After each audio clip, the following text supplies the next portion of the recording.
Uh, Good morning, my little asteroids. Welcome, welcome. Tonight, we're gonna be doing another bedtime story reading. So I hope you are all tuckered in.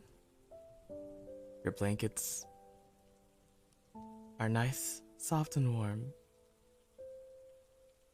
And you're just relaxing. I hope you all had a very good day today. You've all been working very hard. So nothing wrong with letting your walls down and just slowly drifting off to sleep.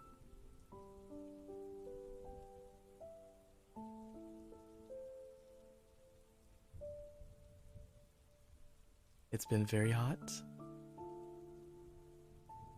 Um, it kind of makes work a little unbearable sometimes, but I'm glad I get to be here now with all of you.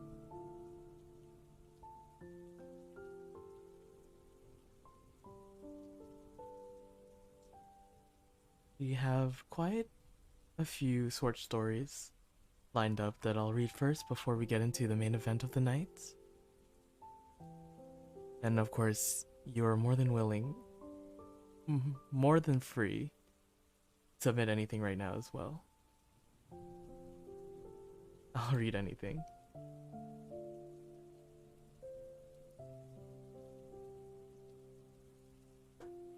So, with the first story, I think we'll read Symbols and Signs by Vladimir Nabokov.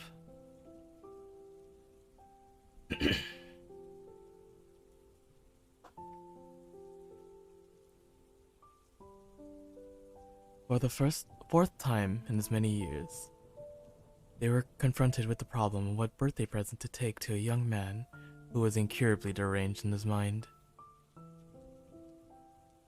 Read scary stories? I can read a scary story. We'll save it for after the main story, Yumi, if you don't mind. Hi there. Thank you for joining. How are you?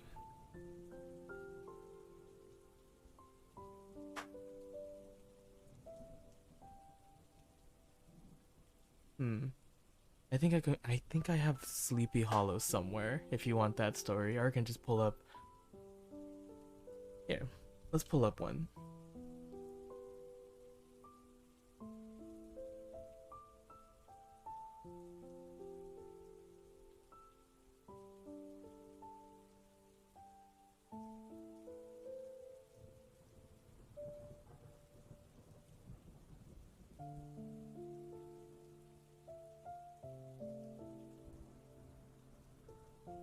Alright. I'll read some short horror stories after I finish Symbols and Signs, if you don't mind.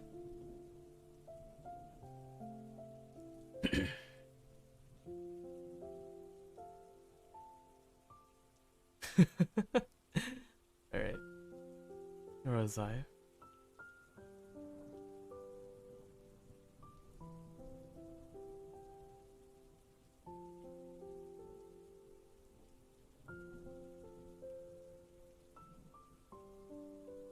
Desires he had none.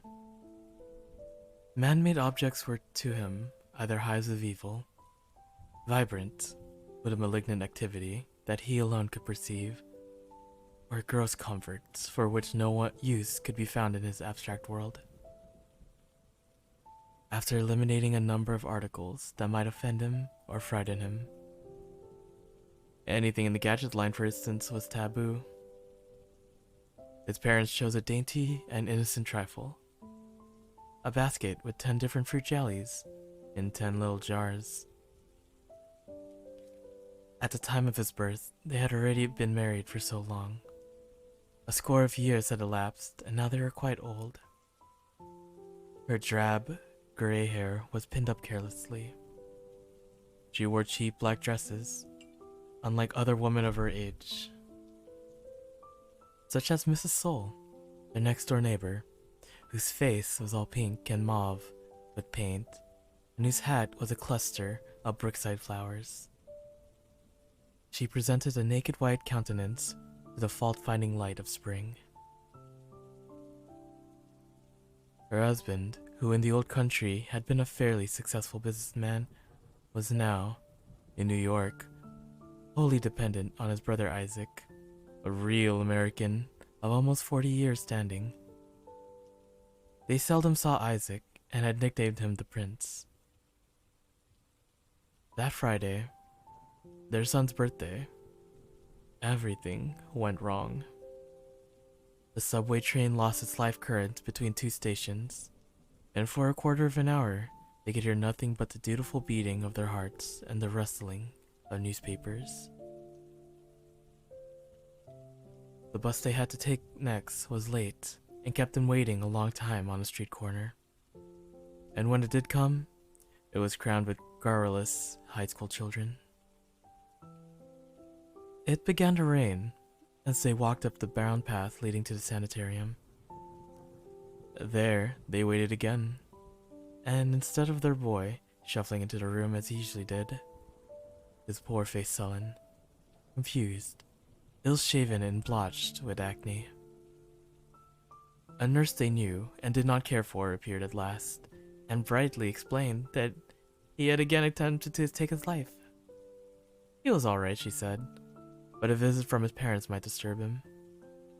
The place was so miserably understaffed, and things got mislaid or mixed up so easily, that they decided not to leave their present in the office, but to bring it to him next time they came. Outside the building, she waited for her husband to open his umbrella and then took his arm. He kept clearing his throat as he always did when he was upset. They reached a bus stop shelter on the other side of the street, and he closed his umbrella. A few feet away, under a swaying, dripping tree, a tiny, unfledged bird was helplessly twitching in a puddle.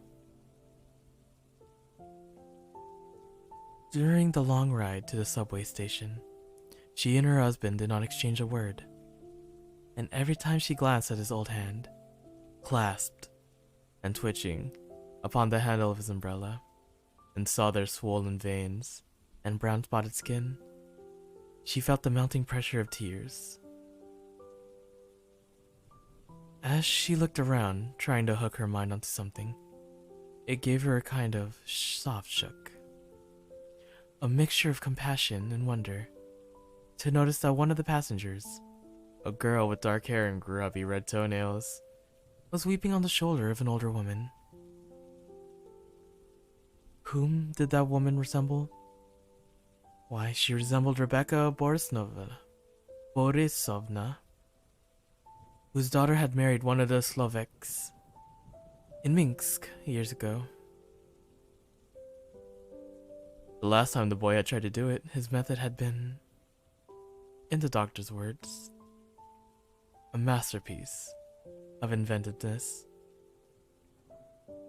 He would have succeeded had not an envious fellow patient thought he was learning to fly and stopped him just in time. What he had really wanted to do was to tear a hole in his world and escape. The system of his delusions had been the subject of an elaborate paper in a scientific monthly, which the doctor at the sanitarium had given to them to read. But long before that, she and her husband had puzzled it out for themselves. Referential mania, the article had called it. In these very rare cases, the patient imagines that everything happening around him is a veiled reference to his personality and existence. He excludes real people from the conspiracy, because he considers himself to be so much more intelligent than other men. Phenomenal nature shadows him wherever he goes. Clouds in the staring sky transmit to each other, by means of slow signs, incredibly detailed information regarding him. His inmost thoughts are discussed at nightfall, in manual alphabet, by darkly gesticulating trees. Pebbles, stains, or sunflecks form patterns representing in some awful way messages that he must intercept. Everything is a cipher, and of everything, he is the theme. All around him there are spies. Some of them are detached observers, like glass surfaces and still pools. Others, such as coats and store windows, are prejudiced witnesses, lynchers at heart. Others again, running water, storms, are hysterical to the point of insanity, have a distorted opinion of him, or grotesquely misinterpret his actions. He must be always on guard and devote every minute and module of life to the decoding of the undulations of things. The very air he excels is indexed and filed away. If only the interest he provokes were limited to his immediate surroundings. But alas, it is not. With distance, the torrents of wild scandal increase in volume and volubility. The silhouettes of his blood corpuscles, magnified 1,000,000 times, flit over vast plains. And still further away, great mountains of unbearable solidity and height sum up in terms of granite and groaning firs the ultimate truth of his being.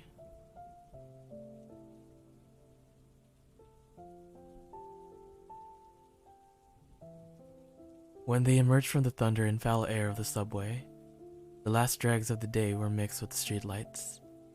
She wanted to buy some fish for supper, so she handed him the basket of jelly jars, telling him to go home. Accordingly, he returned to their tenement home, walked up to the third landing, and then remembered he had given her his keys earlier in the day. In silence, he had sat down on the steps, and in silence rose when, some 10 minutes later, she came trudging heavily up the stairs, smiling wanly and shaking her head in depreciation of her silentness. They entered their 2-room flat, and he at once went to the mirror, straining the corners of his mouth apart by means of his thumbs.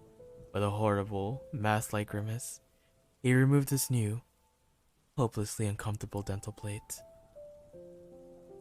He read his Russian language newspaper while she laid the table. Still reading, he ate the pale victuals that needed no teeth.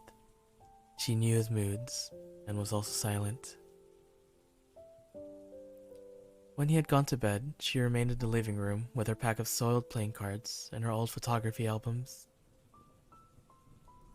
Across the narrow courtyard where the rain tinkled in the dark against some ash cans, windows were blindly lit, and in one of them, a black-trousered man, with his hands clasped under the head and his elbows raised, could be seen lying supine on an untidy bed. She pulled the blind down and examined the photographs. As a baby, he looked more surprised than most babies. A photograph of a German maid they had in Leipzig, and her fat-faced fiancé fell out of a fold in the album. She turned the pages of the book. Minsk, the Revolution, Leipzig, Berlin, Leipzig again. A slanting house front, badly out of focus. Here was the boy when he was 4 years old, in a park, shyly, with puckered forehead, looking away from an eager squirrel, as he would have any other stranger. Here was Aunt Rosa, a fussy, angular, wide-eyed old lady who had lived in a tremendous world of bad news. Bankruptcies, train accidents, and cancerous growths until the Germans put her to death, together with all the people she had worried about. The boy, age 6, that was when he drew wonderful birds with human hands and feet, and suffered from insomnia like a grown-up man. His cousin, now a famous chess player. The boy again, aged about 8, already hard to understand. Afraid of the wallpaper in the passage, afraid of a certain picture in a book, which merely showed an idyllic landscape with rocks on a hillside and an old cart wheel hanging from one of the branches of a leafless tree. Here he was at 10, the year they left Europe. She remembered the shame, the pity, the humiliating difficulties of the journey, and the ugly, vicious, backwards children he was with in the special school where he had been placed after he arrived in America. And then came a time in his life coinciding with a long convalescence after pneumonia, when those little phobias of his, which his parents had stubbornly regarded as the eccentricities of a prodigiously gifted child. Goddamn indeed, Yumi. Hardened, as it were, into a dense tangle of logically interacting illusions, making them totally inaccessible to normal minds. All this and much more she had accepted for. After all, living does mean accepting the loss of one joy after another. Not even joys in her case, mere possibilities of improvement. She thought of her recurrent waves of pain that for some reason or other she and her husband had to endure. Of the invisible giants hurting her boy in some unimaginable fashion. Of the incalculable amount of tenderness contained in the world. Of the fate of this tenderness, which is either crushed or wasted, or transformed into madness.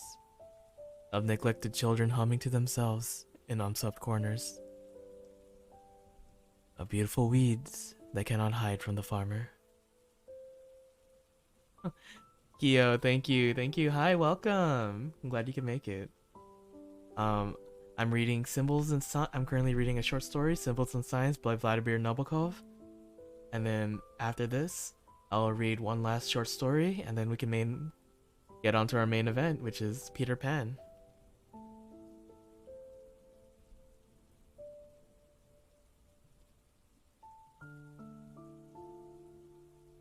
It was nearly midnight when from the living room she heard her husband moan, and presently he staggered in, wearing over his nightgown the old overcoat with the astrakhan collar that he had much preferred to his nice blue bathrobe.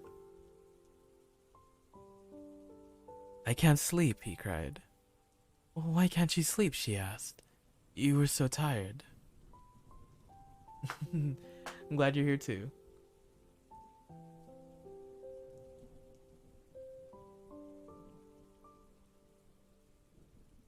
"I can't sleep because I'm dying," he said, and lay down on the couch. "Is it your stomach? Do you want me to call Dr. Solov?" "No doctors. No doctors." Let's go. That's right, Yumi, let's go. To the devil with doctors. We must get him out of there quick. Otherwise, we'll be responsible. Responsible! He hurled himself into a sitting position, both feet on the floor, thumping his forehead with his clenched fist. "All right," she said quietly. "We will bring him home tomorrow morning." "I would like some tea," said her husband, and went out to the bathroom. Bending with difficulty, she retrieved some playing cards and a photograph or two that had slipped to the floor. The Knave of Hearts, the Nine of Spades, the Ace of Spades, the maid Elsa, and her bestial bow. He returned in high spirits, saying in a loud voice, "I have it all figured out. We will give him the bedroom. Each of us will spend part of the night near him, and the other part on this couch. We will have the doctor see him at least twice a week. It does not matter what the prince says, he won't have much to say anyways, because it'll all come out cheaper." The telephone rang. It was an unusual hour for it to ring.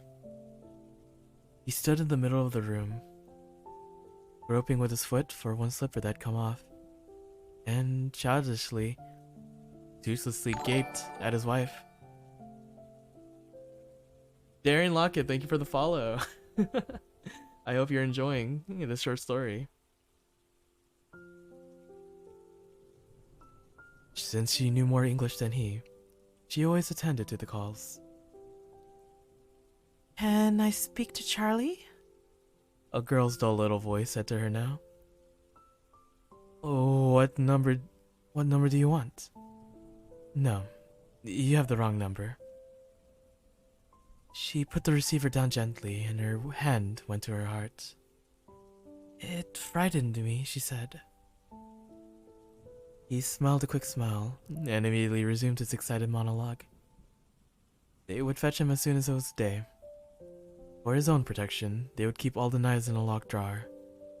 Even at his worst, he presented no danger to other people. The telephone rang a second time. The same toneless, anxious young voice asked for Charlie. You have the wrong number. I'll tell you what you're doing. You're turning the letter O instead of the 0. She hung up again. They sat down to their unexpected, festive midnight tea. He sipped noisily, his face was flushed. Every now and then he raised his glass with a circular motion, so as to make the sugar dissolve more thoroughly. The vein on the side of his bald head stood out conspicuously, and silvery bristles showed out on his skin. The birthday present stood on the table. While she poured him another glass of tea, he put on his spectacles and re-examined with pleasure the luminous yellow, green, and red little jars. His clumsy, moist lips spelled out their eloquent labels. Apricot, grape, peach plum, quince. He had got to crabapple when the telephone rang again.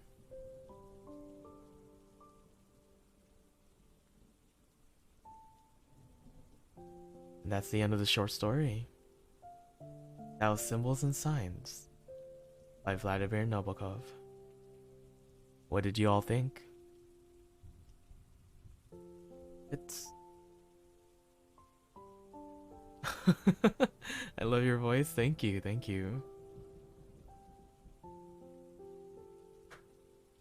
Same. Thank you, Darian. Thank you, thank you.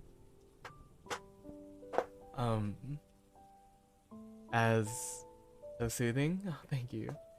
As a former voice actor and former ASMR artist, I like to take pride in how my voice sounds. So I really appreciate all your kind words. That was so interesting, though I missed the first half. Osa, welcome. Sachan. Alright. Well, Yumi, I know you wanted a horror story. A short one. I pulled one up just for you. And then after this, we'll get into Osa's requested story, and then we'll start Peter Pan. I'm clapping, but you can't tell. Thank you, thank you. Alright. Yumi, since this is something that you wanted read, pick a number between 1 and 30. Oh, I love horror. Ooh, yes. We have a couple of horror fans here then.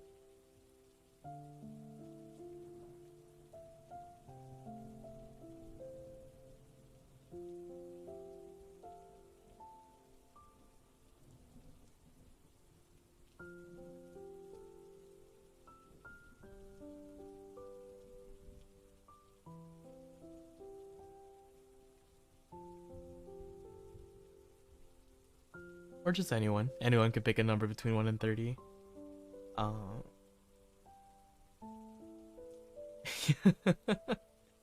Peter Pan, let's go. That's right, that's right. Yeah. Anyone pick a number between 1 and 30, and I'll read whatever horror story is labeled that number. 17. Alright, Darian. You got it. 17 and 12. I'll do both. And then after this, we'll move on to Osa's requested. Alright. 17. The happiest day of my life.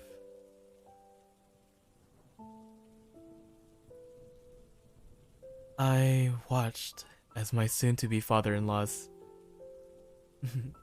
I watched as my soon-to-be father-in-law held his daughter's hand as he walked down the aisle. Tears streamed down his face as the wedding march that played in the background reminded him that, in a few minutes, he would be watching me hold his daughter's hand and slipping on her ring. He walked up to the altar, and I took hold of her hand, grinning from ear to ear. It was the happiest day of my life. My bride's father got down on his knees and started begging. Please, I did what you asked. Just please give me my daughter back. I glared at him.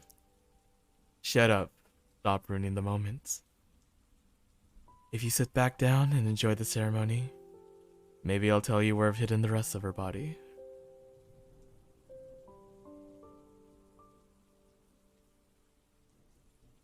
And that was The Happiest Day of My Life by Reclutus.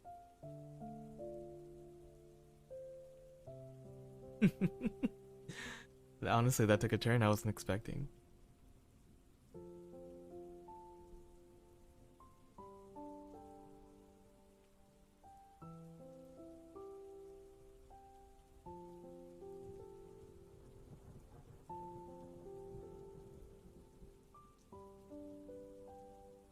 Alright.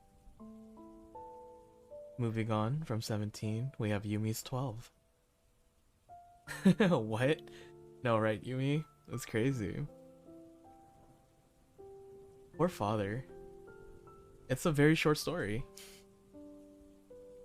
You just really feel bad for the dad. He just wants his daughter, you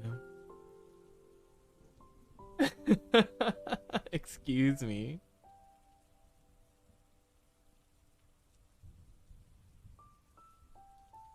I don't know. Are you team dad or are you team groom? I personally just want to be the preacher at this wedding. I want to know what he feels.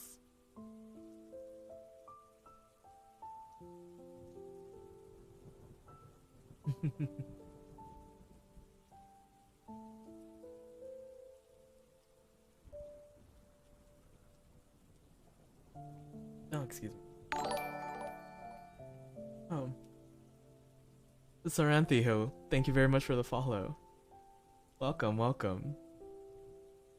I just finished with one short story, The Happiest Day of My Life. I'll be team preacher, let's go. Lemao, that's right, Sachan. I will be reading another short horror story, and then a short story after, and then we'll read Peter Pan. Alright, Yumi, this is your choice. Number 12, The Accident. It was 1 a.m., and Guy Halverson sat in his dark living room. He hadn't moved for over an hour. The accident earlier that evening kept playing over in his mind.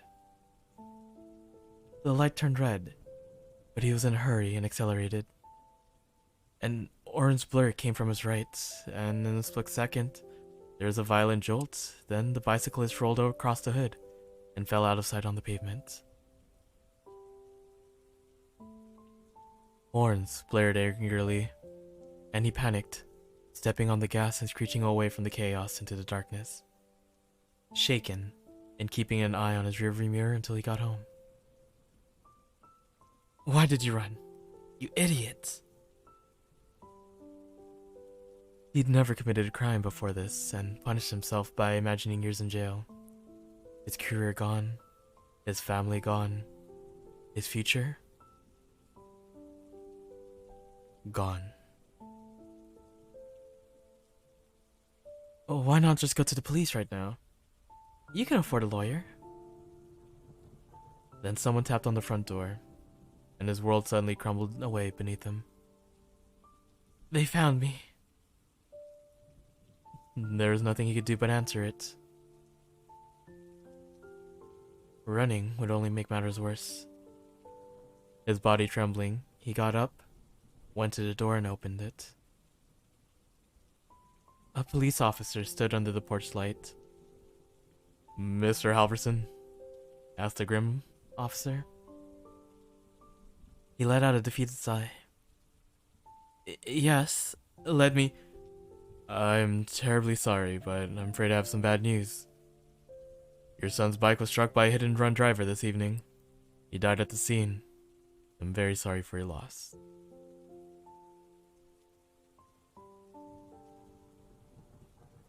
And that was The Accident by Minboy. If we're being really honest, I kind of expected it to be that he had a son, as sad as it's to be. I can't think of a worse punishment, honestly, than that. Knowing that you're the cause of your own son's death.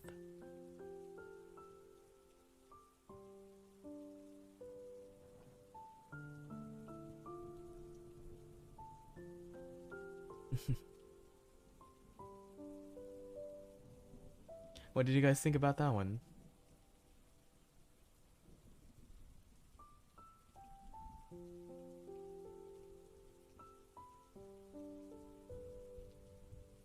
So true. That's right, Soren. Very, very true. I just feel really awful for the dad.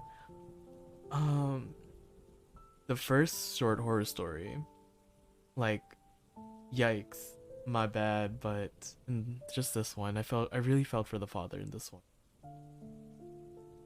Damn, Sag. That's right, Sag. Press F in the chats, everyone, for this dad.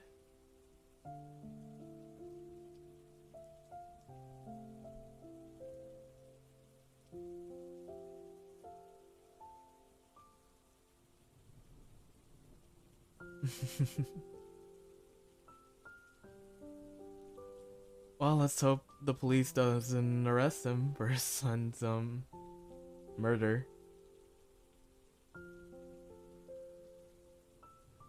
Alright. Following off of that, we have one last short story. Are you ready? I was asked specifically not to look at this one until I opened the stream, so this will be as new to me as it is to all of you. Slay. That's right, we're slaying.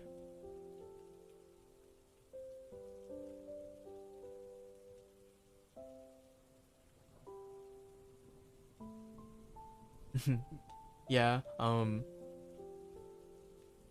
that's like the main terminology for it. Just another way to say sad. I don't know, the internet is weird. I don't know who came up with Sag.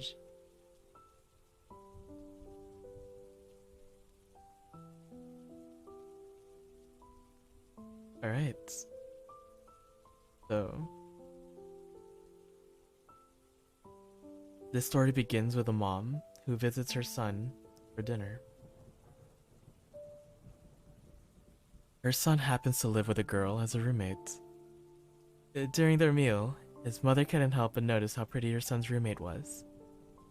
She had long been suspicious of a relationship between the two, and this had only made her more curious. And then they were roommates.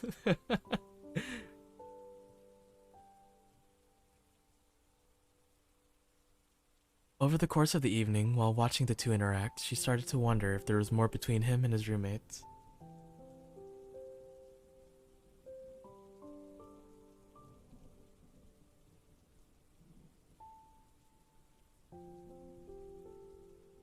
Reading his mom's thought, his son volunteered. Girl, what is the mom doing watching? Please leave them alone. Oh my god. I know what you must be thinking, but I assure you, we are just roommates. About a week later, his roommate came up to him saying, "Ever since your mother came to dinner, I've been unable to find the Sheffield silver plate. You don't suppose your mother took it, do you?" He said, "Well, I doubt it, but I'll email her just to be sure." He sat down and wrote, "Dear Mom, after you visited me, the silver plate has been missing. I'm not saying that you did take the silver plate from my house, and I'm not saying that you didn't take it. But the fact remains that it has been missing ever since you were here for dinner. Love, your son." Several days later, he received an email from his mother which read, "Dear son, I'm not saying that you do sleep with your roommate, and I'm not saying that you don't sleep with her. But the fact remains that if she was sleeping in her own bed, she would have found the silver plate by now, under a pillow. Love, Mom." And just like that, the mystery has been solved. Well, everyone, and then they were roommates indeed. The mom who emails her mom? Are you saying you don't? I email my mom sometimes. I know we text more often, but sometimes there's just some things you can only send through emails, you know? I used to. See, people email their moms. My mom and I are friends on Google. Yo, that's okay. My mom and I are friends on Friendster, so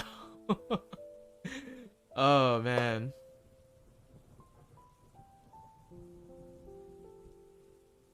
Yeah, let's go. Alright. And that was a very interesting story. That mom really got them on red. That was submitted by my dear Sachan. So thank you for telling me not to read it until the stream. It was very it actually caught me by surprise. Wait, not really. I'm just playing the character of the guy. I don't know. Oh, okay, okay. I get you now, Soren. I get you.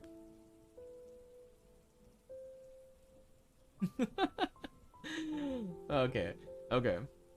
But I mean, if you did though, I'm not saying that you are friends with your mom on Google Plus, but I'm not saying you're not friends with your mom on Google Plus. I'm just saying that if you do email her, there's nothing wrong with that.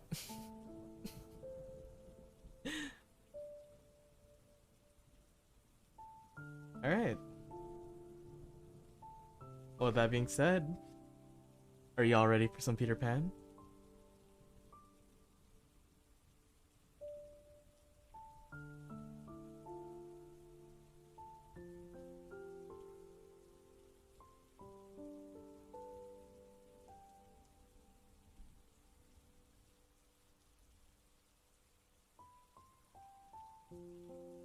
Get into it, yeah. Peter Pan, let's go. The classic, yeah, yeah, yeah, yeah. See that one song that went viral that one year? Peter Pan, oh. Peter Pan, Wendy, darling, even Captain Hook, you're all my favorite storybook. Ever since that day. I also love that song. It's part of my like night drive playlist. So you know, kind of just roll down the windows. Orion Peter Pan arc. Honestly, okay. Full disclosure. I know I've talked about different concepts I've had for Orion. Originally, I did kind of want him to be a Peter Pan as character, so very, very indeed like a lost boy. Before I settled on the constellation concept. I mean, who knows? Maybe you might see a new outfit in the future.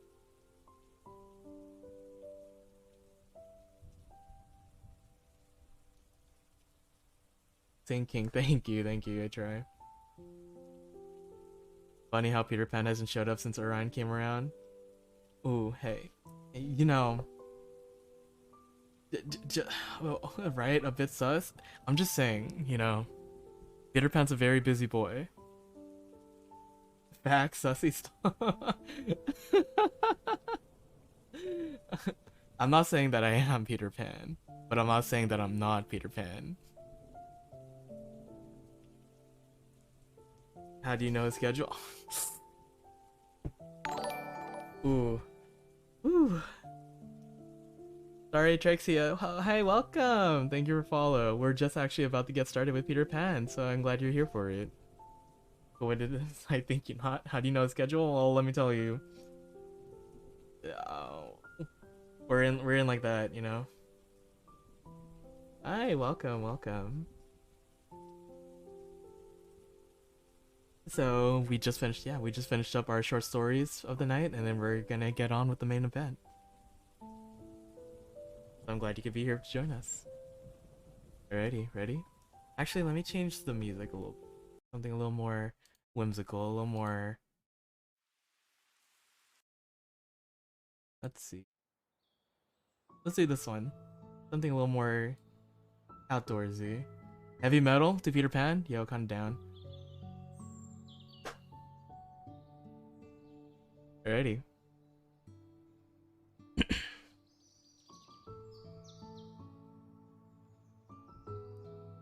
Chapter 1. Peter breaks through. All children, except one, grow up. They soon know that they will grow up, and the way Wendy knew was this. One day, when she was 2 years old, she was playing in a garden.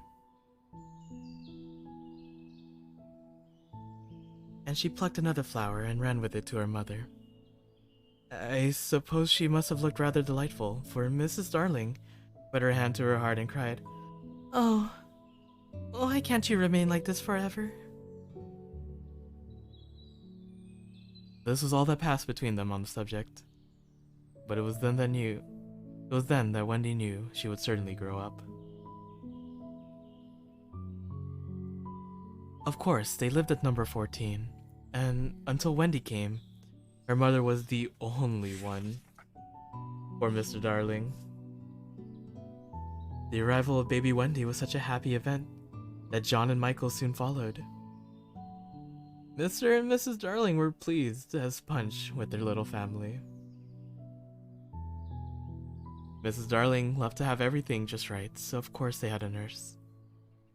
Since they were poor, as the children did drink quite a bit of milk, you see, this nurse was a prim Newfoundland dog called Nana. She belonged to no one until the Darlings employed her. She lived in the nursery in her own tidy doghouse, which quite suited the Darlings. The housekeeper, Liza, was not fond of kennels in the house, but all made do. Nana was very good with the children. No nursery could possibly have been more neat and orderly. In fact, the whole house was tip-top, and the rooms were often filled with music and laughter. This simply was the happiest family. Until the coming of Peter Pan.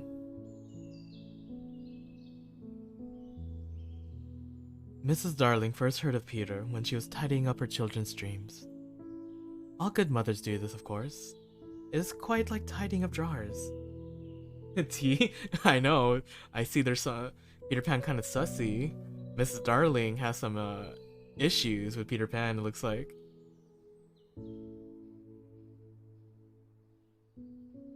When you wake in the morning, the naughty and evil thoughts you went to bed with have been folded up small and placed in the bottom of your mind. And on the top, beautifully aired, are spread out your prettier thoughts, ready for you to put on. Of course, Mrs. Darling was surprised at first to find the name of Peter in her children's minds. She knew of no Peter, and yet he was here, and there in John and Michael's minds, while Wendy began to be scrawled all over with him. "Who is he, my pet?" her mother asked. "He is Peter Pan, you know, mother," Wendy answered sleepily. Alright, imposters? Yumi, I don't know. Ooh, I don't know about that.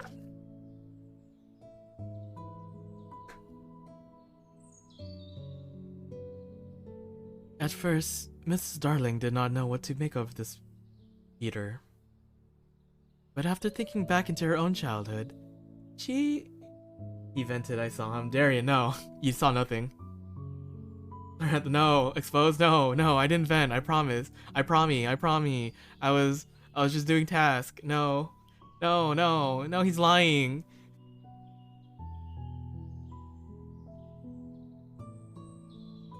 She remembered a Peter Pan.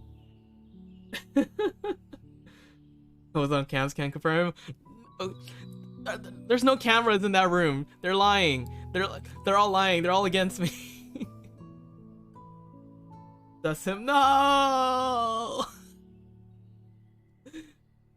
No.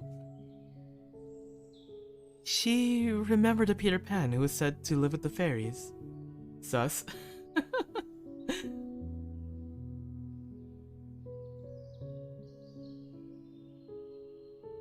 There were odd stories about him, such as when children died, he went part of the way with them so that they would not be frightened.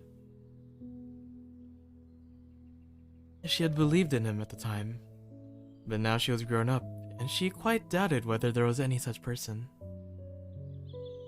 There came an evening, however, when her doubts were soon enough put to rest. It happened to be Nana's evening off, and Mrs. Darling had bathed the children and sung to them, till one by one they had let go of her hand and slid away into the land of sleep. All were looking so safe and cozy that she smiled at her fears now, and sat down peacefully by the fire to sew. The fire was warm, and the nursery was dimly lit by 3 night lights. Before long, Mrs. Darling's head nodded and she was asleep. While she was sleeping, the window of the nursery blew open, and a boy dropped on the floor. Along with him came a strange light, no bigger than your fist, which darted about the room like a living thing. I think it must have been this light that wakened Mrs. Darling. She started up with a cry and then saw the boy. Somehow she knew at once that he was Peter Pan. He was a lovely boy, dressed in skeleton leaves and the saps that ooze out of trees. When he saw her, his lips curled into a most mischievous smile.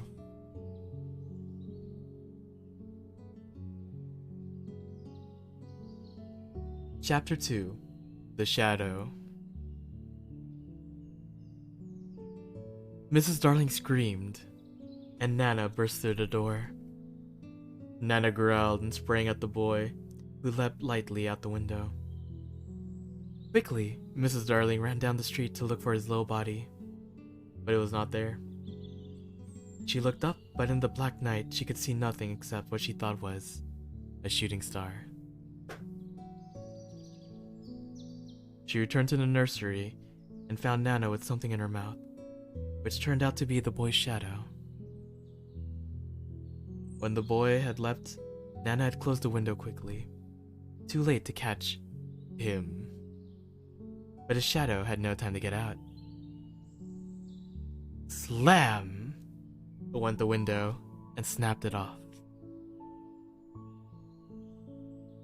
You may be sure Mrs. Darling examined the shadow carefully, but it was quite the ordinary kind. Mrs. Darling thought it would be fitting to show the shadow to Mr. Darling.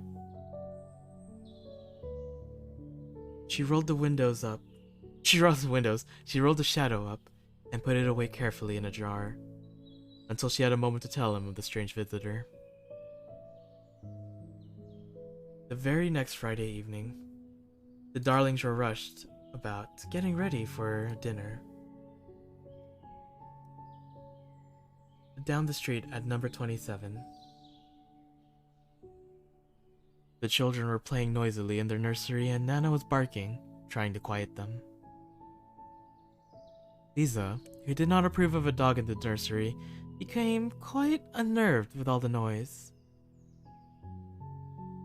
As soon as the Darlings had closed the door behind them, she dragged poor Nana out into the yard and chained her up. Children lay in sad silence as they listened to Nana protest. In the darkness, they could hear Nana barking and John whimpered. Not the jar! Not the jar. Honestly, I think Lisa is a true villain. How dare she, lock up Nana? Nana's just doing her job. She's just being a good dog, a good girl.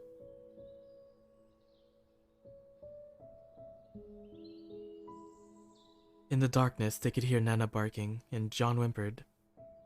It is because Liza chained her up in the yard. But Wendy was wiser.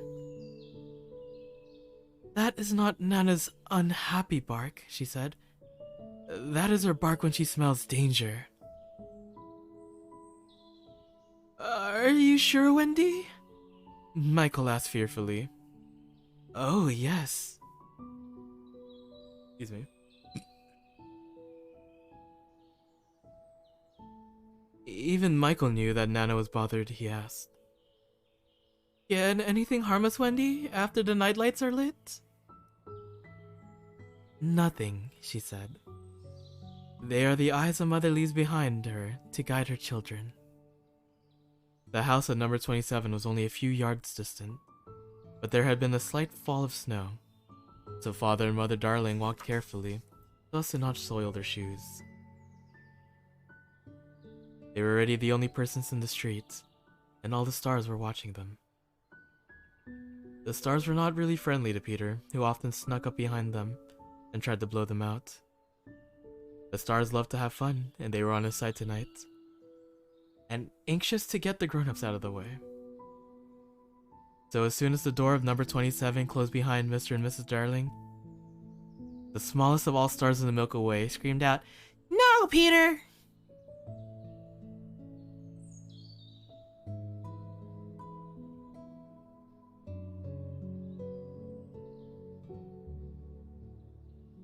Chapter 3 of Peter and Wendy.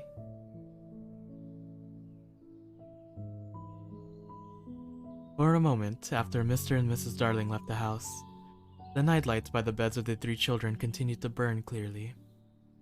They were awfully nice little nightlights, and it would have been nice if they could have kept awake to see Peter. But Wendy's light blinked and gave such a yawn that the other two yawned also. Before they could close their mouths, all three nightlights were out. There was another light in the room now.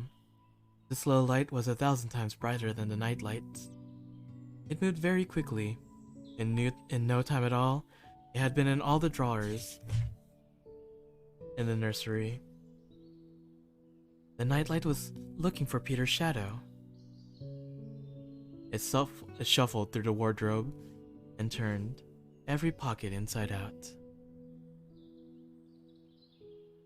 It was not really a light.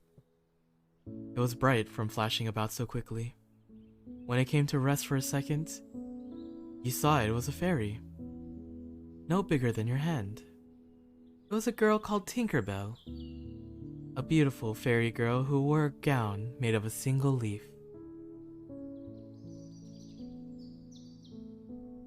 A moment after Tinkerbell flew into the nursery, Peter dropped in.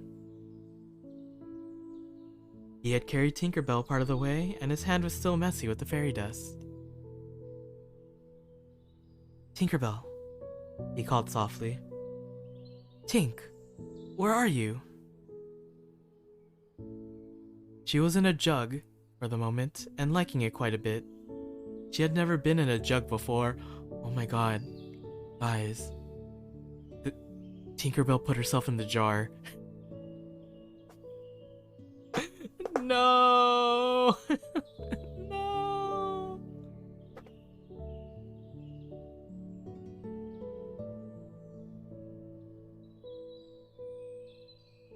Tinkerbell, sweetie. Yeah, no. Tinkerbell, get out of there. No, that's not for you. That's not what you're supposed to use jars for.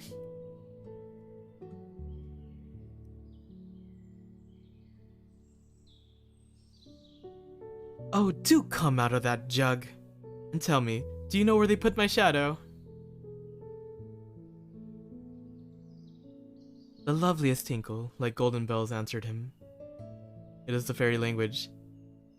You ordinary children can never hear it, but if you were to hear it, you would know that you've heard it once before. Tink said that the shadow was in the big box.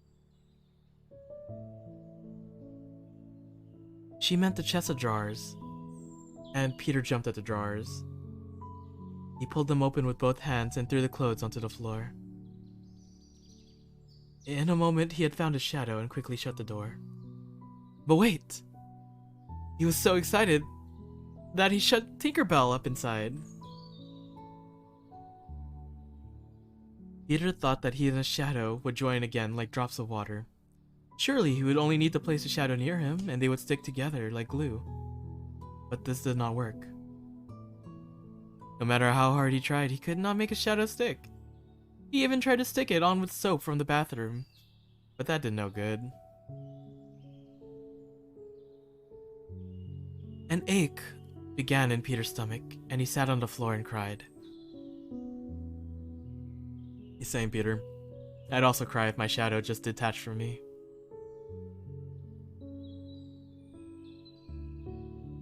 His sobs woke Wendy, and she sat up in bed. She was not surprised to see a stranger crying on the nursery floor. She was only pleasantly interested. Boy. Dang, okay, boy? Alright, Kratos. Boy, she said politely. Why are you crying? Peter could be very polite also, having learned the grand manner at fairy ceremonies. And he rose and bowed to her beautifully. She was much pleased and bowed beautifully back to him. What's your name? He asked. Wendy Moira Angela, darling, he replied proudly. What is your name? Peter Pan. She was already sure that he must be Peter, but it did seem a very short name. Is that all? Yes, he said rather sharply. He felt for the first time that perhaps it was the shortest name. I'm so sorry, said Wendy Moira Angela. She asked where he lived. Second to the right, said Peter, and then straight on till morning. Well, what a funny address. Peter had a sinking feeling. For the first time, he felt that perhaps it was a funny address. No, it isn't, he said. I mean, Wendy said nicely, remembering that she was hostess. Is that what they put on the letters? He wished she had not mentioned letters. Don't get any letters, he said scornfully. But doesn't your mother get letters? Don't have a mother, he said. Not only had he no mother, but he had not the slightest desire to have one. He thought they were a bother. Wendy, however, felt at once that it was a very sad and terrible thing not to have a mother. Oh, Peter, no wonder you were crying, she said. She got out of bed and ran to him. I wasn't crying about mothers, he said rather angrily. I was crying because I can't get my shadow to stick on. Besides, I wasn't crying. It has come off? Yes. Then Wendy saw the shadow on the floor, looking so sad and limp, and she felt very sorry for Peter. How awful, she said. But she could not help smiling when she saw that he had been trying to stick it on with soap. How exactly like a boy. Fortunately, she knew at once what to do. It must be sewn on, she said in a rather motherish tone. What's sewn? He asked. You are quite unschooled. No, I'm not. She began at once to speak to him, as if she were the grown-up. I shall sew it on for you, my little man, she said. She got out her sewing kit and sewed the shadow onto Peter's foot. I dare say it will hurt a little, she warned him. Oh, I won't cry, said Peter, who already thought he had never cried in his life. He clenched his teeth and indeed did not cry. And soon his shadow was behaving properly, though it did have a few wrinkles. Perhaps I should have ironed it, Wendy said thoughtfully. But Peter did not care. He was happy to be back with his shadow and jumped about gleefully. Alas, he had already forgotten that Wendy had helped him at all. He thought he had attached the shadow himself. How clever I am, he crowed happily. Oh, the cleverness of me.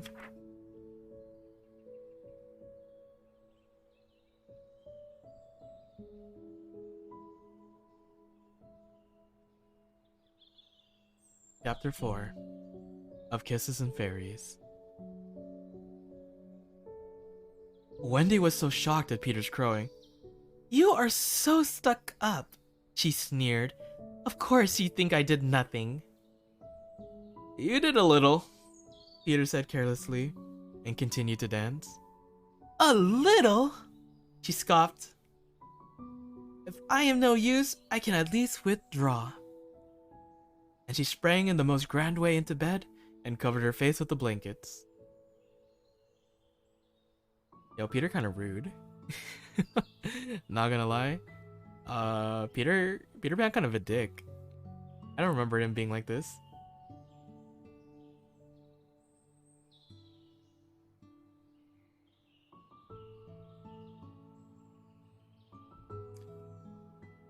To try to get her to look up, Peter pretended to be going away.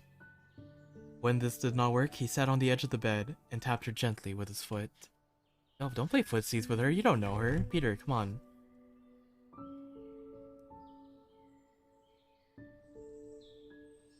Wendy. I'm sorry. Wrong voice. "Wendy," he said. "Don't be angry. I can't help crowing when I'm pleased with myself." Still, she would not look up, though she was listening eagerly. "Wendy, one girl is more use than 20 boys." "Do you really think so, Peter?" she asked in her most pitiful voice. "Yes, I do." "I think it's sweet of you," he declared. "And I'll get up again." She sat with him on the side of the bed. She also said she would give him a kiss if he liked. But Peter did not know what she meant, and he held his hand, expecting something. "Surely you know what a kiss..." Okay, hold up, wait a minute. This is the first time these two have met, and Wendy's already offering a kiss. It's kind of freak behavior. I don't know.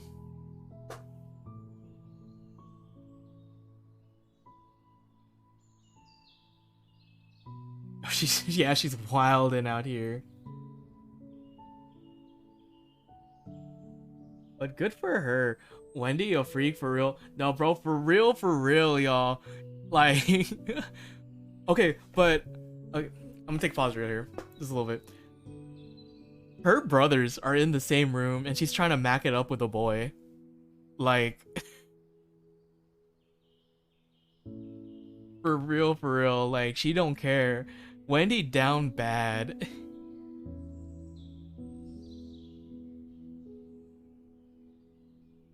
She said, "I gotta put me first." No, absolutely. Brothers who? Jesus Christ.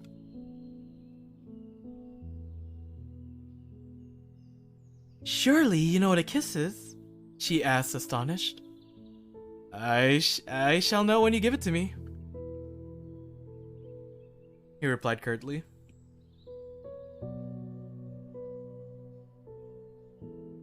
Wendy did not want to hurt his feelings, so she gave him a thimble.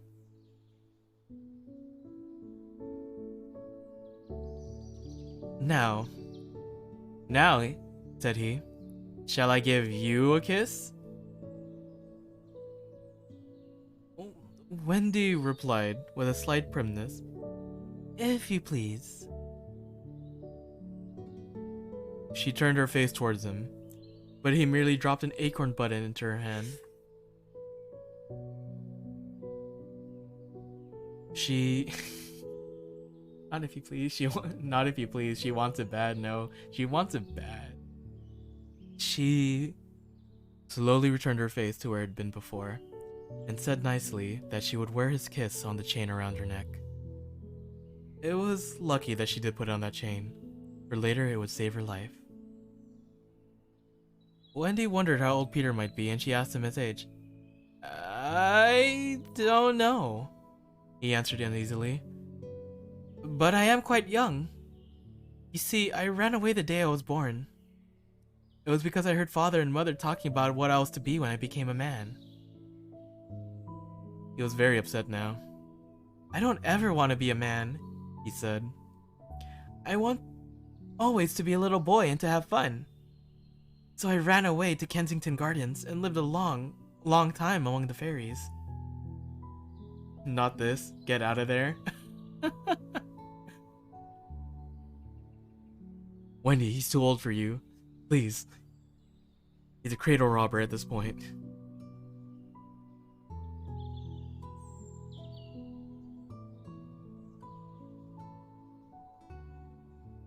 Wendy was very impressed.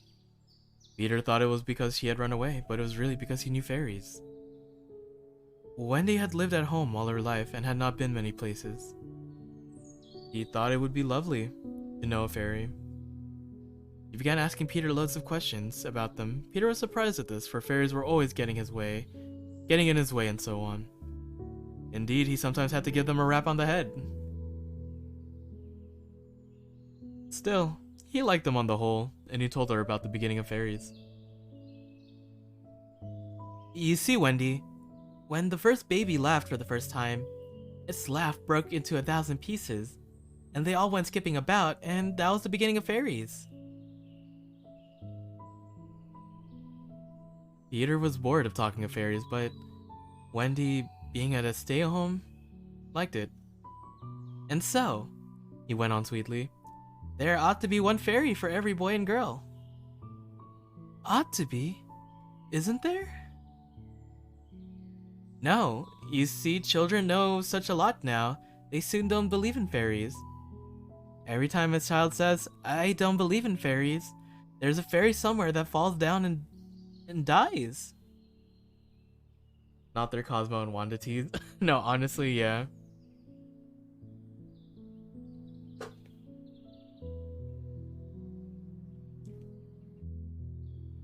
Really, he thought they had now talked enough about fairies, and it struck them that Tinkerbell was keeping very quiet. I can't think where she has gone to, he said, rising, and he called Tink by name. Wendy's heart fluttered with excitement. Peter, she cried, you don't mean to tell me that there's a fairy in this room? She was here just now, he said. You don't hear her, do you? And they both listened. The only sounds I hear, said Wendy, is like a tinkle of bells. Well, that's Tink, and that's the fairy language. I think I hear her too. She's called Tinkerbell because she is a tinker. She fixes the pots and bells, or kettles. The sound came from a chest of drawers. Peter made a merry face and giggled like a child. Wendy, he whispered gleefully, I do believe I shut her up in the drawer. He let poor Tink out of the drawer, and she flew about the nursery screaming with fury. You shouldn't say such things, Peter scolded. Of course, I'm very sorry, but how could I know you were in the drawer? Oh, Peter, Wendy cried. If she would only stand still and let me see her.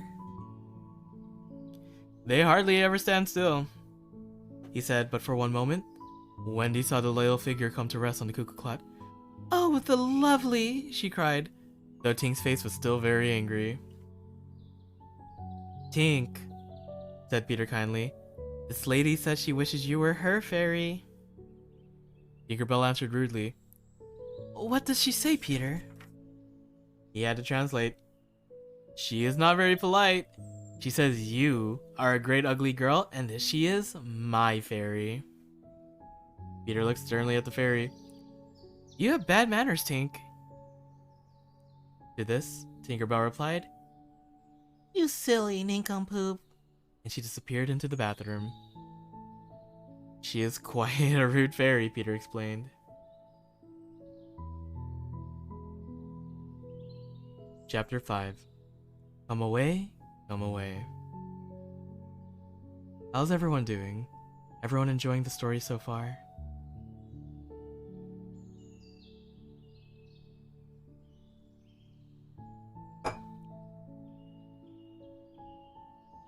Yes. Damn. Yes, it was actually the only thing I remember from the original Peter Pan, is that Tinkerbell is very, very rude. Mainly she's rude to women, only because she's a very possessive and jealous fairy, and that she wants Peter Pan for herself. Um, yeah, just because as it said, every boy and girl has their own fairy, and this Tinkerbell is Peter Pan's. So I understand the feeling of like not wanting another woman to like muscle in on her boy. So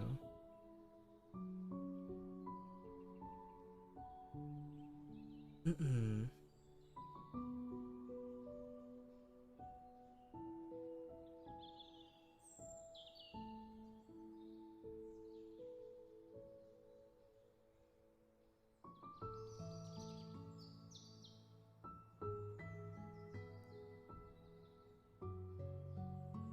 They were together in the armchair now, and Wendy asked him more questions. If you don't live in Kensington Gardens now, sometimes I still do.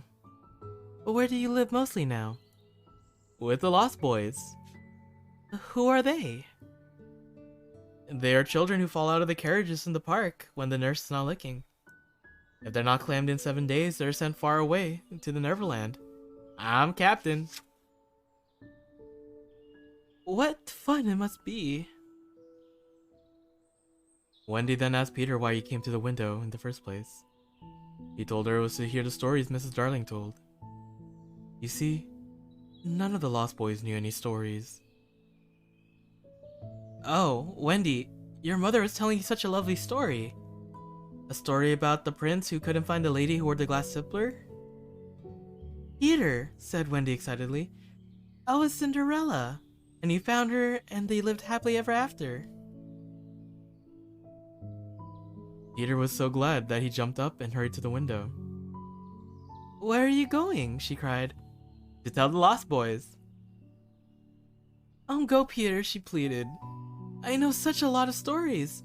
Oh, the stories I could tell to the boys. Peter grabbed her and began to draw her toward the window. Wendy, do come with me and tell the other boys. Of course, she was very pleased to be asked. But she said, oh dear, I can't. Think of my mother. Oh, Mummy, she would miss me so. Besides, I can't fly. I'll teach you how to jump on the wind's back, and then away we go, said Peter. Oh, she exclaimed. There are mermaids, Peter said. Mermaids? With tails? Such long tails. Gonna sleep now. Thanks for the stream. It was very relaxing to you. Thank you, Saranthio, for dropping by.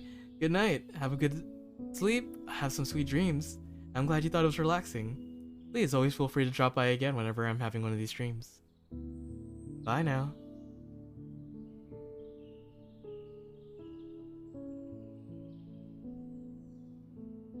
Oh, cried Wendy. I would love to see a mermaid. She was so excited that she danced about as if she was having trouble remaining on the nursery floor. It was quite as if she might float away on her own. Peter, would you teach John and Michael to fly too? She begged. If you like, he said. She ran to John and Michael and shook them. Wake up, she cried. Peter Pan has come and he is to teach us how to fly. John rubbed his eyes. And I shall get up, he said. Hello. What's this about flying? Michael woke up too and asked what the excitement was about. Peter suddenly whispered for them to be quiet. All was as still as... Nana, who had been barking all evening, was quiet now. Something was up.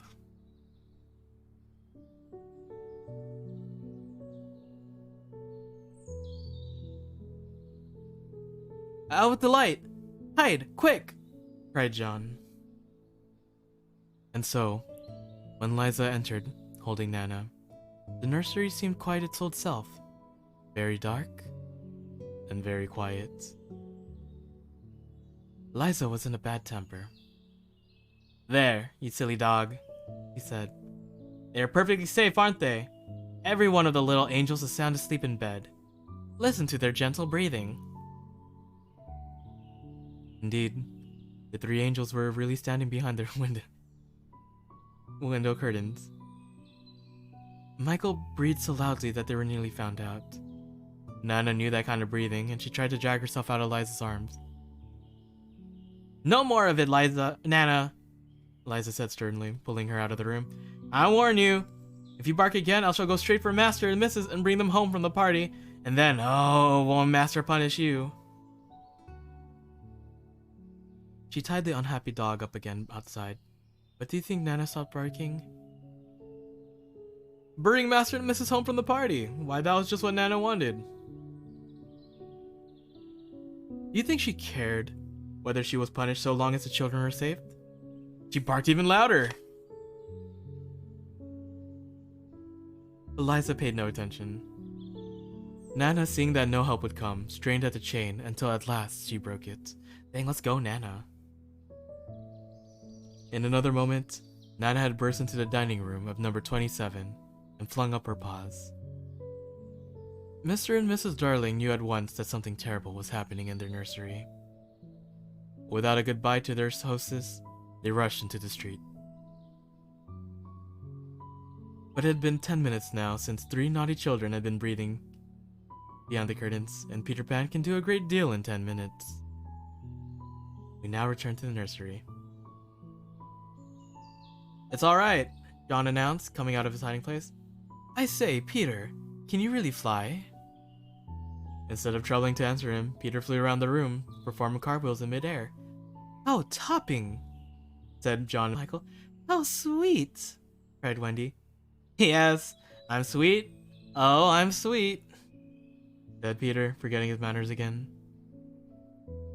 It looked delightfully easy, and they tried it first from the floor, and then from the beds. But they always went down instead of up. "I say, how do you do it?" asked John, rubbing his knee. "Fairy dust, of course," Peter said. "For no one can fly unless the fairy dust has been blown on him." As we told you earlier, one of his hands was messy with fairy dust, and he blew some on each of them. The results were most superb. "Now just wiggle your shoulders this way," he said, "and let's go." They were all on their beds. They dared Michael to go first, and all at once he had flown across the room. "I flew!" he screamed while still in midair. John let go and met Wendy near the bathroom. "Oh, lovely! Oh, ripping! Look at me! Look at me! Look at me!" They were not nearly so elegant as Peter. They could not help kicking a little, and their heads were knocking against the ceiling. Up and down they went, and round and round. "I say," cried John, "why shouldn't we all go out?" Michael was ready. He wanted to see how long it took him to do 1,000,000,000 miles, but Wendy hesitated. "Mermaids," said Peter again. "Ooh." "And there are pirates." "Pirates?" cried John, grabbing his Sunday hat. "Let us go at once." It was just at this moment that Mr. and Mrs. Darling and Nana arrived outside the door of number 14. From the street, they could see 4 shadows flying around the nursery. Quick as lightning, they opened the door and rushed upstairs. But it was too late. When the Darling and Nana arrived at the nursery door, the window was open, and the children and Peter had flown away into the night.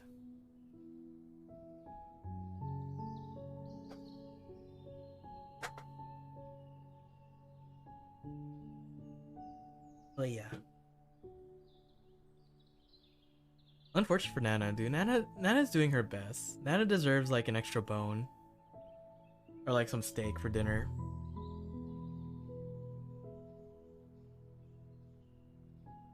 Chapter 6. The Flight. She needs some milk. Honestly, yeah. Give Nana some milk. Bro, but she was strong enough to break that chain? Yo, that's dedication. That's a dog that you need.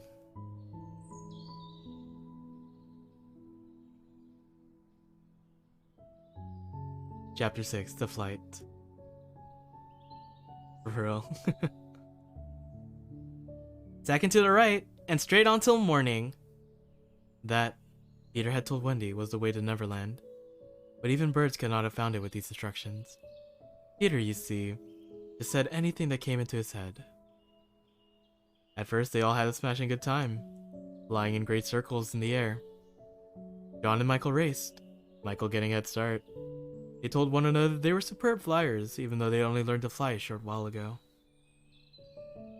Sometimes it was dark, and sometimes light, and now they were very cold, and then too warm. They really feel hungry at times? Or are they merely pretending? It seemed that they had been flying for days, but maybe it had been only a few hours. Indeed, the three children were not sure of the time, nor did they seem to care. They had a wonderful time playing Follow the Leader, looping down to touch shark fins in the ocean, and zooming up to play tag with the stars. Finally, Peter cried up in his captain voice, "We get off here!" Below them was Neverland. Where? Where? Children cried at once. Where all the arrows are pointing.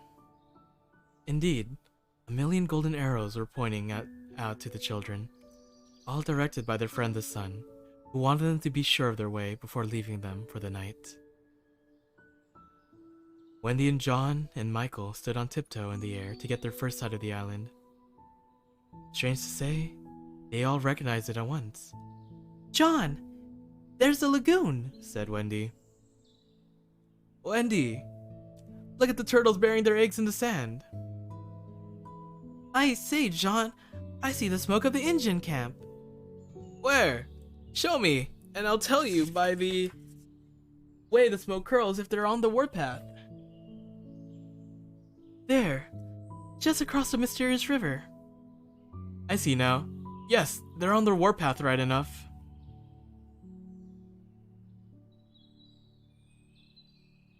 The island seemed scary to them in the coming darkness. They had been flying apart, but now they huddled close to Peter now. His eyes were sparkling, and a tingle went through the children every time they touched his body. They were now over the fearsome island. Okay, that's kind of sus. Peter, why are you feeling tingles when children touch your body? Come on now.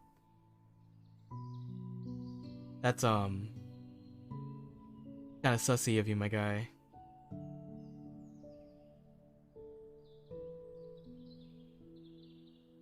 They were now over the fearsome island, flying so low that sometimes a tree touched their feet. Peter put his hand to his ear and listened carefully. He was not afraid of anything. "Would you like an adventure now?" Oh. "Would you like an adventure now?" he said to John. "Or would you like to have your tea first?" "What kind of adventure?" John asked carefully. "There's a pirate ship asleep in the forest just beneath us," Peter told him. "If you like, we'll go down and get him." "Suppose," John said, a little timidly, "he were to wake up?" Peter spoke angrily. "You don't think I would hurt him while he was sleeping? I would wake him first and then get him. That's the way I always do." John said, "How ripping," but decided to have tea first. He asked if there were many pirates on the island just now, and Peter said there had never been so many. Who is captain now?" "Hook," answered Peter, and his face became very stern as he said that hated word.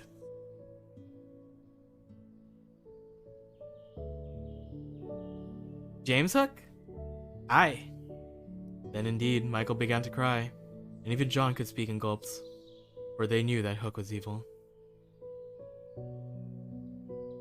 "He was Blackbeard's boatswain," John whispered.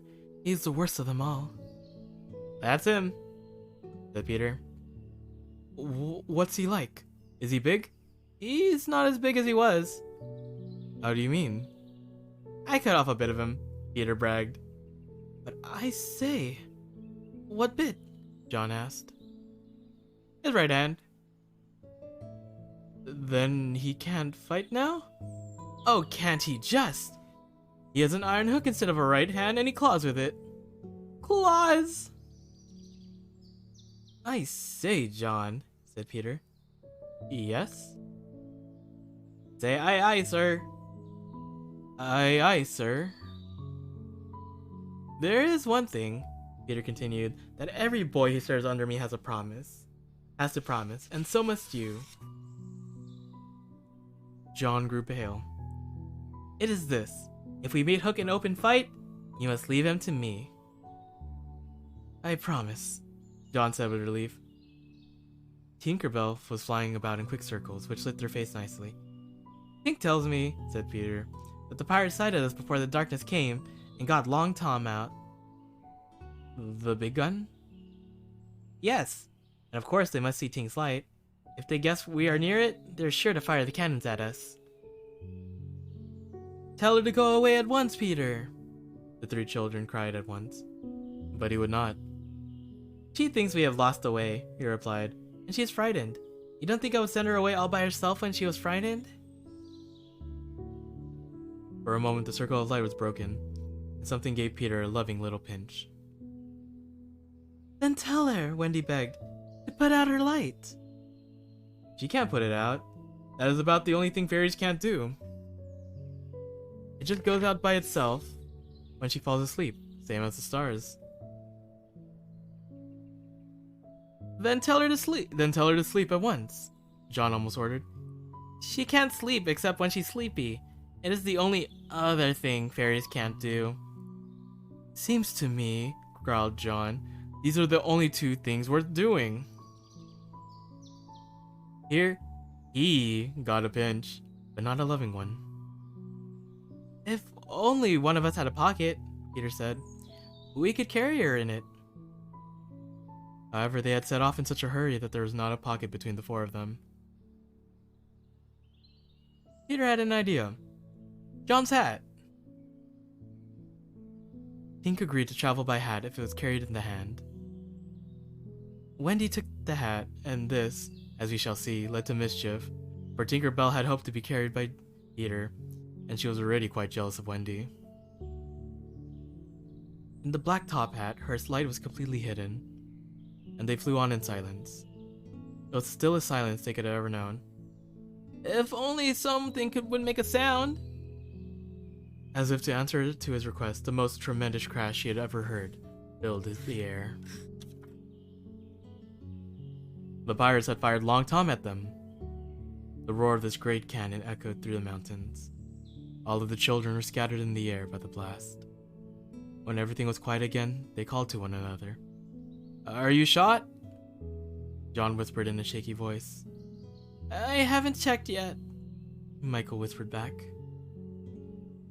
We know now that no one had been hit. Peter, however, had been carried by the winds of the shot far out to sea, while Wendy was blown upward with Tinkerbell. It would have been better for Wendy if at that moment she had dropped the hat. You see, Tink hated Wendy with all her heart.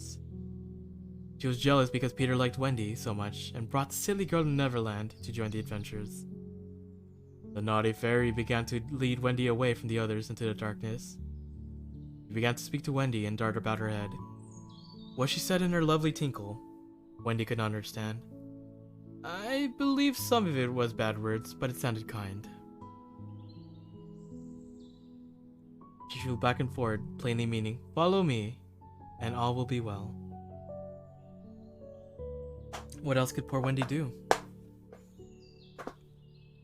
She called to Peter and John and Michael, and got only her echoes in reply. She did not yet know that Tink hated her with a fierce hatred, and so scared and confused, followed Tink to her doom. Tinkerbell needs to chill, for real.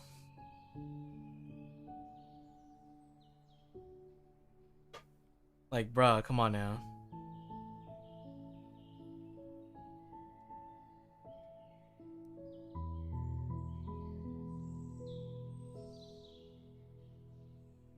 Do, do, do, do.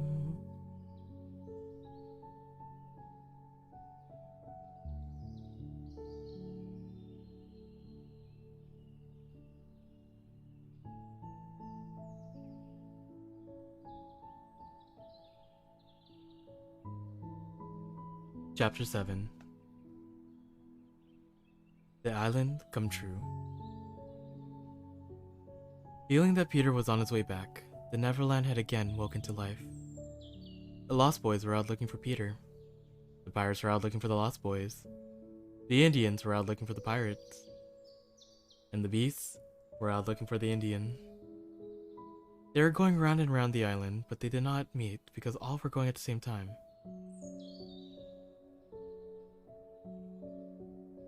The boys were not thinking of the pirates, the Indians, or the beasts. They were out to greet the captain. There are 6 of them, counting the twins as 2. Each is dressed in a bearskin and is full of high spirits. Here they come now! Let us name each one. The first is Toodles, not the least brave, but the most unlucky of the band. Poor Toodles, there's danger in the air for you tonight. Beware Tinkerbell.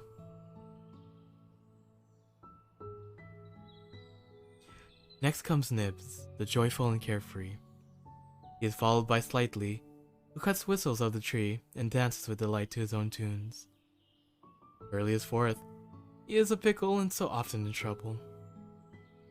Last come the twins, who cannot be described because we might be describing the wrong one. Peter could never tell the twins apart, and so to avoid trouble for themselves, as Peter is quite unpleasant when he does not know something, the answer is 1.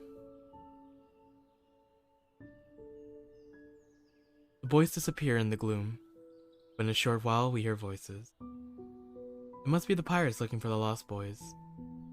We hear them before they are seen, and it's always the same dreadful song. Avast belly, yo ho, heave to, a-pirating we go. And if we're parted by a shot, we're sure to meet below.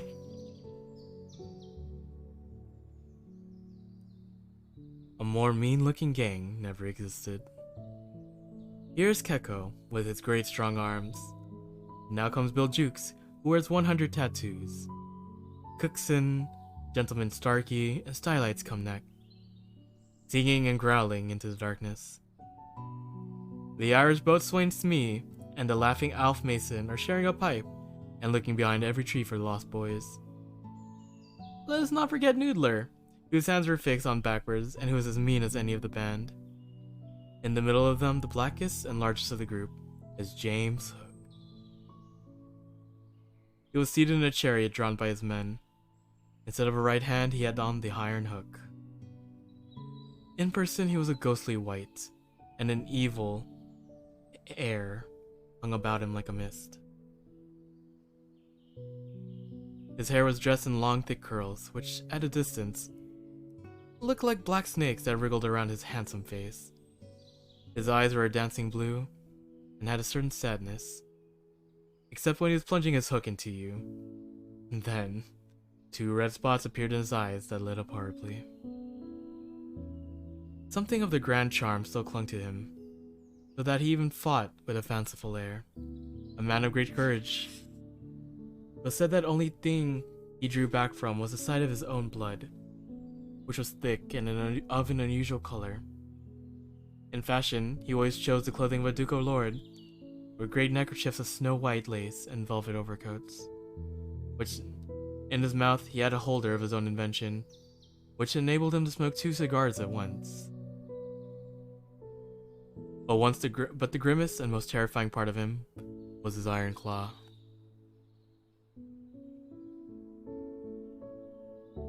On the trail of the pirates, on their silent warpath, come the Indians.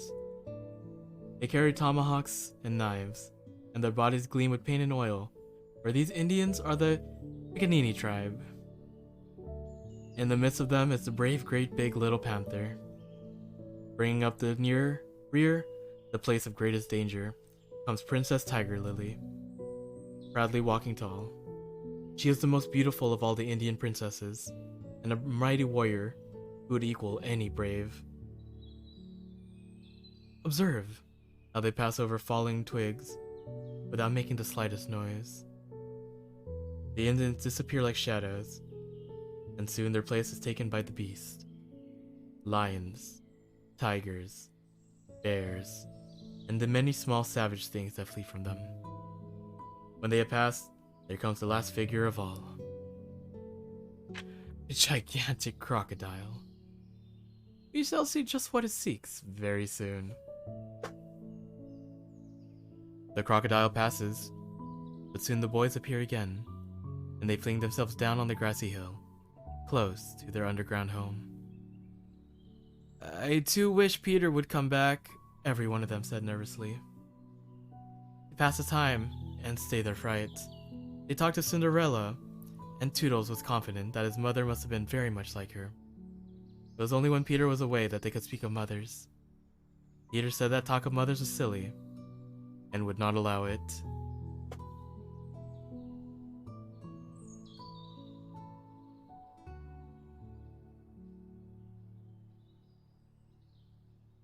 Chapter 8.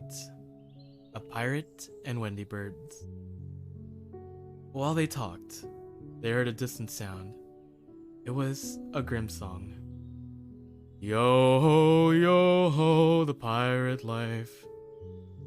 The flag of skull and bones, merry our hempen rope, and hey for Davy Jones.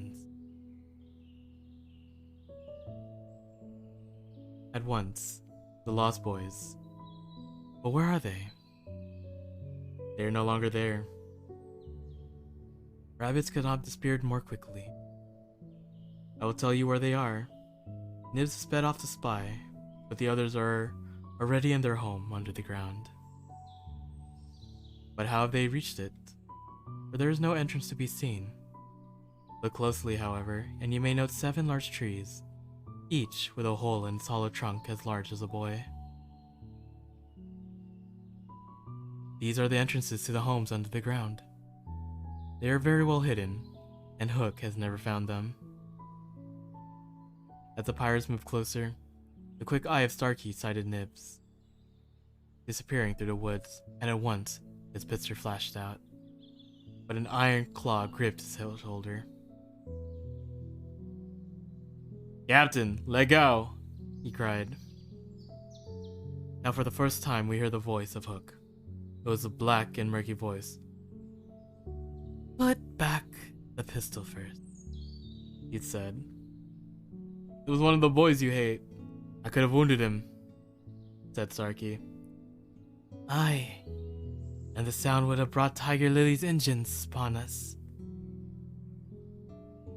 "Shall I go after the boy, Captain?" asked me, "and tickle him with Johnny Corkscrew?" His blade was named Johnny Corkscrew because he wiggled it in the wound. "Not now, Smee," Hook said darkly. "He is only one, and I want to mischief all the boys.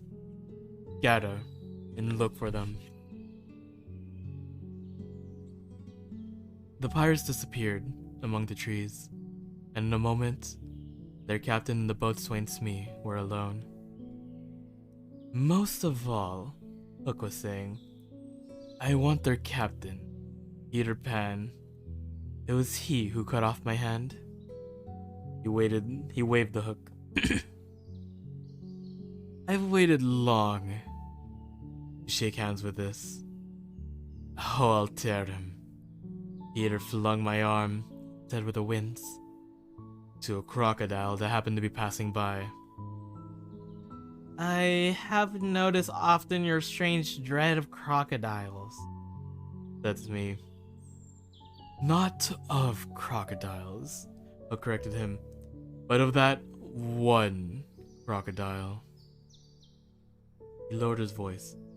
He locked my arm so much to me that it has followed me ever since, licking its lips for the rest of me.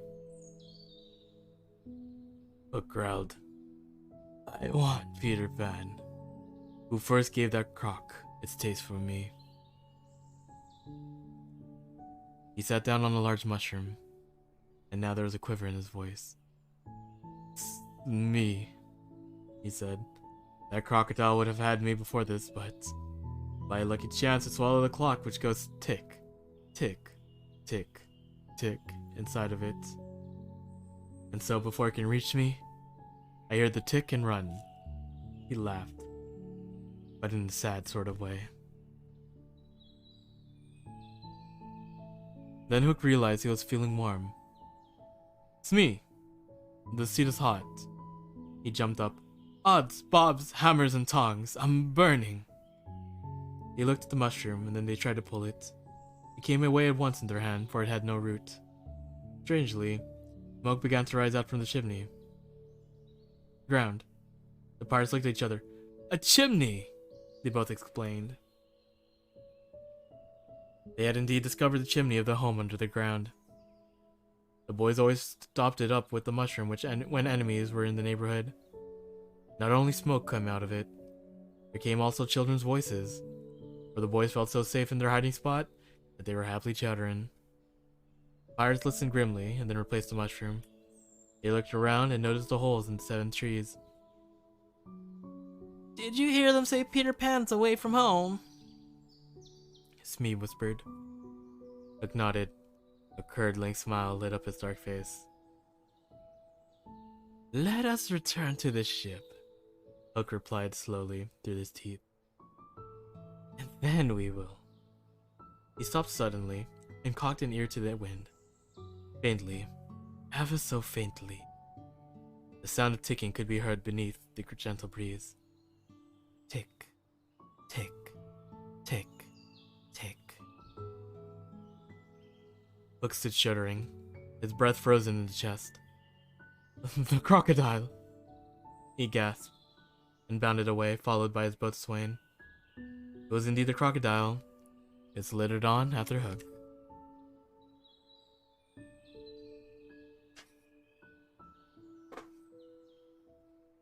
Once more, the boys emerged into the open, and began their nightly games of hide-and-seek. It was Nibs who first saw a strange white object fluttering in the sky, and came out from the hiding place to tell the others. I have seen a wonderful thing, he cried, as he glittered around him. A great white bird. It's flying this way. What kind of bird do you think? I don't know, Nibs said in awe, but it looks so weary as it flies and moans. Poor Wendy. Poor Wendy? I remember, said Slightly, who was always pretending to know everything. There are birds called Wendy's. See, here it comes,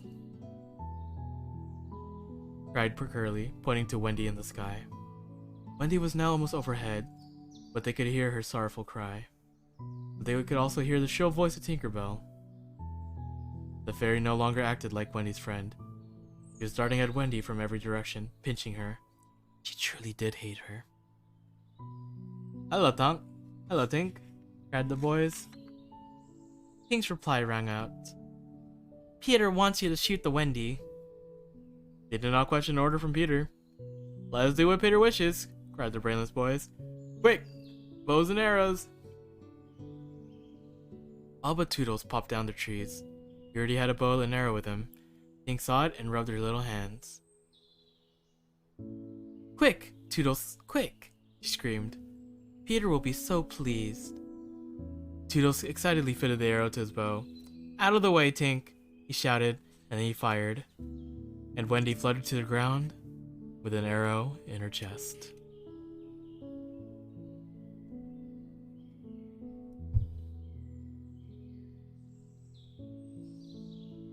Tinkerbell wanted to kill Wendy for real, for real. Bro, host stay jealous.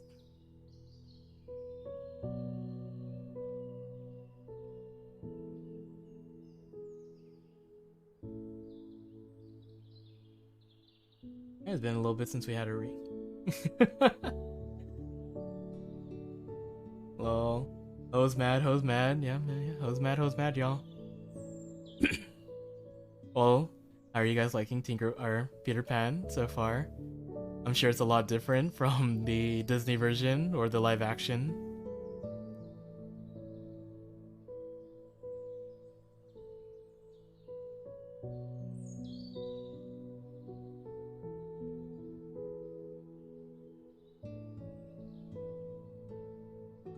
Think you're a bitch for real, for real? No, bro, she is.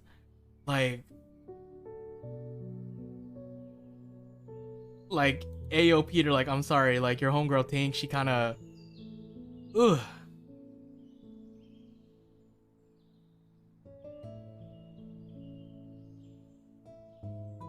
I don't know, like, I don't know how Disney was able to, like, look at Peter Pan and look at Tinkerbell and be like, yep, we want her. We want that one. It makes like zero sense to me. Makes sense why I never liked Tinkerbell, even the Disney one, Lamau. See, you knew, you just knew on that subconscious level that Tinkerbell wasn't it.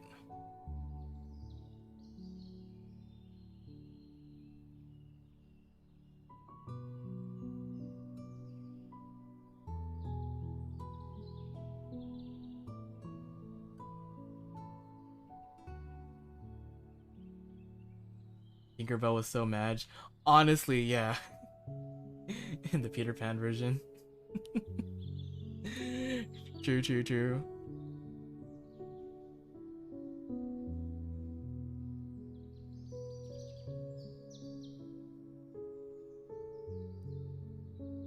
Oh, she was so pleasant in her own movies. What is the truth, Lamau? I want to say that the truth is what you believe the truth to be. However you want to experience Tinkerbell. Anyways, came to say goodnight. Thank you for this vibes. Enjoy your night. Oh, thank you very much for stopping by. I'm grateful that you're here. Have a very wonderful night. Sweet dreams.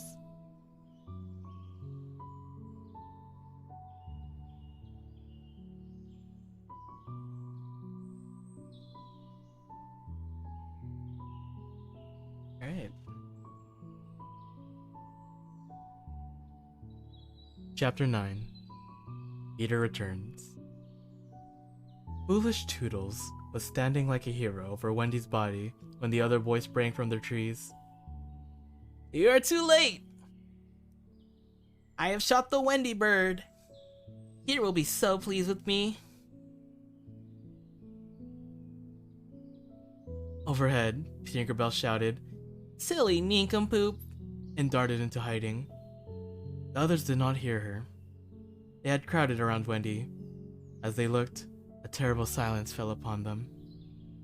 Slightly was the first to speak. The snowbird, he said in a scared voice. I think this must be a lady.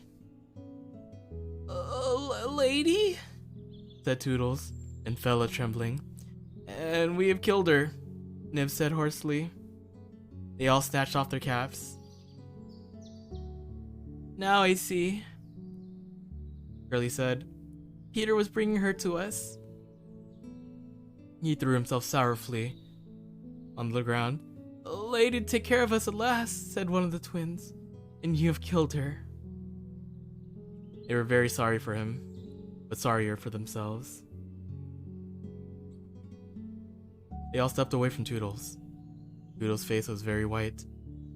I did it, he said. He moved slowly away. Don't go, they called, feeling sorry for him. I must, he answered, shaking. I am so afraid of Peter. It was at this sad moment they heard a sound that made their hearts freeze with fright. They heard Peter crow.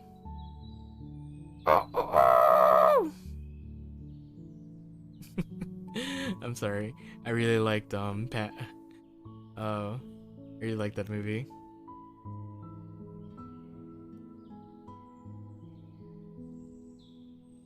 It was at the sad Peter, they cried.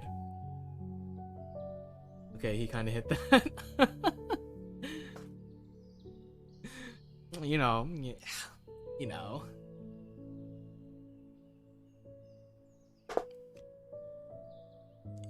Peter, they cried, for he always crowed to signal his return.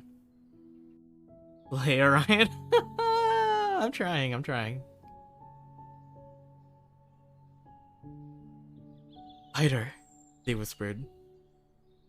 They quickly gathered around Wendy. Toodles stood alone. Again came that ringing crow, and Peter dropped in front of them. The boys were silent. "Greetings, boys," he cried, then again was silent. He frowned. "I am back," he said hotly. "Why do you not cheer?" They opened their mouth, but the cheers would not come. Peter went on talking anyways. "Great news, boys," he cried. "I have brought at last a mother for you all." Still, no sound, except a little thud from Toodles as he dropped to his knees. "Have you not seen her?" asked Peter, becoming troubled. "She flew this way." Me," one voice said. Another said, "Oh, sad day." Toodles got up. "Peter," he said quietly, "I will show you to her. Step back, twins. Let Peter see." So they all stood back and let him see. And after he had looked for a little time, he did not know what to do. "Whose arrow?" he demanded sternly. "Mine, Peter," said Toodles on his knees. "Oh, cruel hand," Peter said as he stepped towards Toodles. "Wait!" cried Nib. "See her arm! It moves!" Wonderful to say, Wendy had raised her arm. Nibs bent over her. "I think," she said. "Poor Toodles," he whispered. "She lives," Peter said, slightly cried joyfully. "The Wendy lady lives." Then Peter knelt beside her and found his acorn button. You remember she had put it on the chain that she wore around her neck. "See," he said, "the arrow struck against this. It is a kiss I gave her. It saved her life." "I remember kisses," Slightly said quickly, as if he knew. "Let me see it. Aye, that's a kiss." Peter did not hear him. He was begging Wendy to get better quickly, so they could show her the mermaids. Of course she could not answer yet, being still in a frightful faint. But from overhead came a sobbing sound. "Listen to Tink," said Curly. "She's crying because the Wendy lives." Then they had to tell Peter Tink's crime. Almost never had they seen him look so angry. "Listen, Tinkerbell," he cried. "I am your friend no more. Be gone from me forever." Woo! She play stupid games, gain stupid prizes.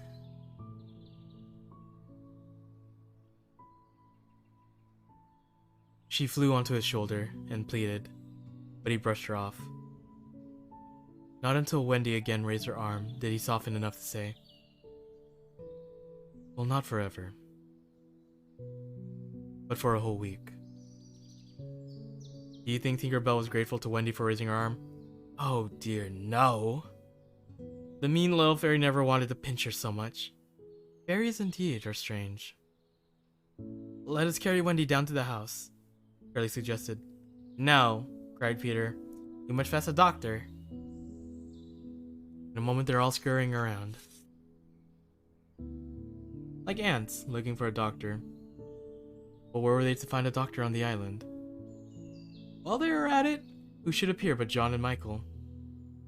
As the two boys dragged along the ground, they fell asleep standing, stopped, woke up, moved another step, slept again. "John, John," Michael would cry, "wake up! Where is Nana, John, and Mother?" And then John would rub his eyes and mutter, "It's true, we did fly." They were very relieved to find Peter. "Hello, Peter." "Hello," replied Peter, though he had quite forgotten them. He was very busy at the moment taking care of Wendy. "Is Wendy asleep?" My Wi-Fi finally worked, thank God. Hi, Yumi, welcome back. I'm guessing your Wi-Fi dropped again?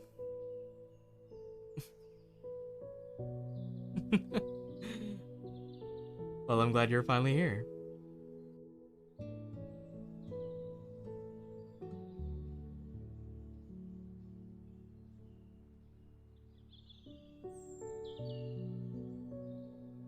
John, said Michael. Let us wake her and get her to make supper for us. As he said it, some of the other boys rushed in carrying water and leaves to make bandages. Look at them! Curly, said Peter in his most captain-y voice. See that those boys help in the search for a doctor. Aye, aye, sir. A doctor? Exclaimed what John. For the Wendy, said Curly. For Wendy? Why, you said she was asleep. Just wake her up. Yes, Wi-Fi sucks lately. Aw, I understand. It sucks. I feel for you, really, I do. Hopefully it gets better.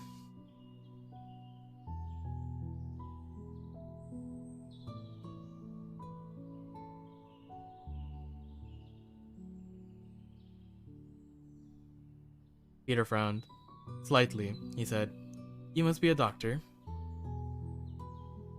Aye, aye, said slightly at once, and disappeared, scratching his head, for he knew Peter must be obeyed. He returned in a moment, wearing John's hat and looking serious. Please, sir, said Peter, going to him. Are you a doctor? Yes, my little man, slightly pretended. Please, sir, Peter explained. A lady lies very ill.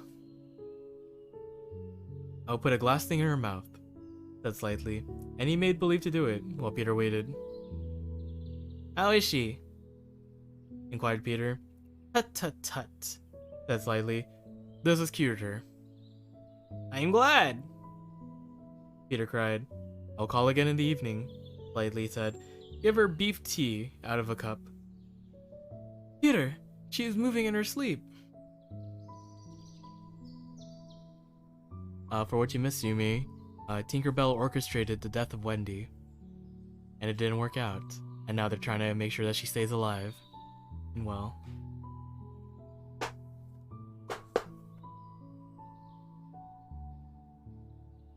Her mouth opens, cried a third. Oh, lovely. Perhaps she is going to sing in her sleep, said Peter. She looked quite surprised, and this was just how they had hoped she would look. Where am I? Here in Neverland, Peter told her. And these are the Lost Boys. You can be our mother. Tinkerbell was always a B word. That's what everyone's saying. Yeah, I know. And it's so weird because she was so nice in her own like movies, but then like she'll in like the Disney one, but now she's even like in the originals. You can be our mother, Toodle shouted. And we can be your children, cried the twins. Then all went on their knees and holding out their arms cried, Oh, Wendy lady, be our mother.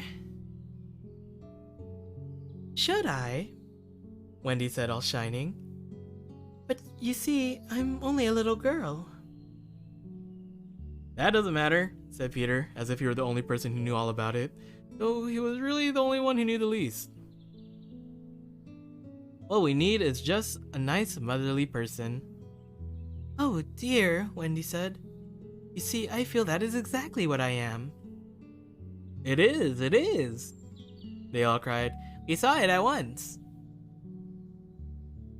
Very well, they said. I will do my best. Let us go home at once, you naughty children. I'm sure your feet are damp. And before I put you to bed, I have just time to finish the story of Cinderella. So into their trees they went, and down into their underground home. And that was the first of the many joyous evenings they had with Wendy. The house under the ground was so cozy and safe in the darkness, and with such bright singing and laughter, and Peter standing guard in the night.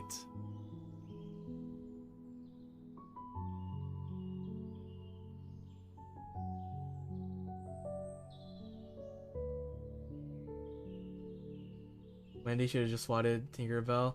Honestly, yeah, she should have. Chapter 10. A Happy Home Under the Ground. One of the first things Peter did next day was to measure Wendy and John and Michael for their very own hollow trees. It was very important to have a tree of your own. Unless your tree fits you, it was difficult to go up and down, and no two of the boys were quite the same size. Once you fit your tree, you sucked in your breath at the top of the tree, and down you went at exactly the right speed. To go up, you breathed in and out again. You breathed in and then out, again and again, and so wiggled up like the worm. Of course, when you have enough practice, you're able to do this quite easily, and nothing can be more graceful. But you must simply fit.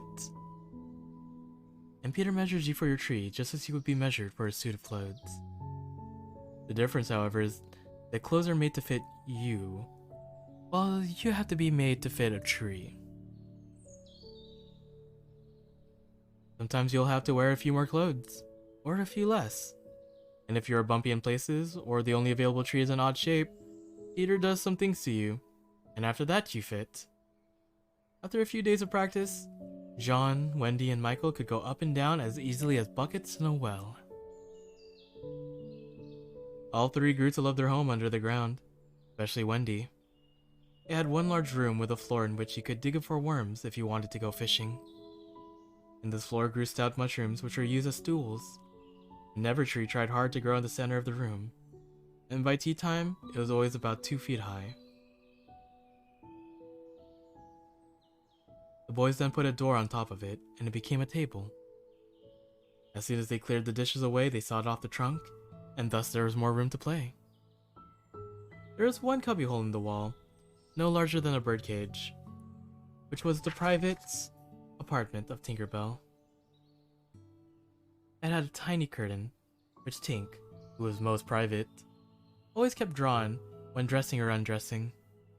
Her apartment was quite pretty and had lovely pieces of small furniture, although it did have a rather snobbish look to it.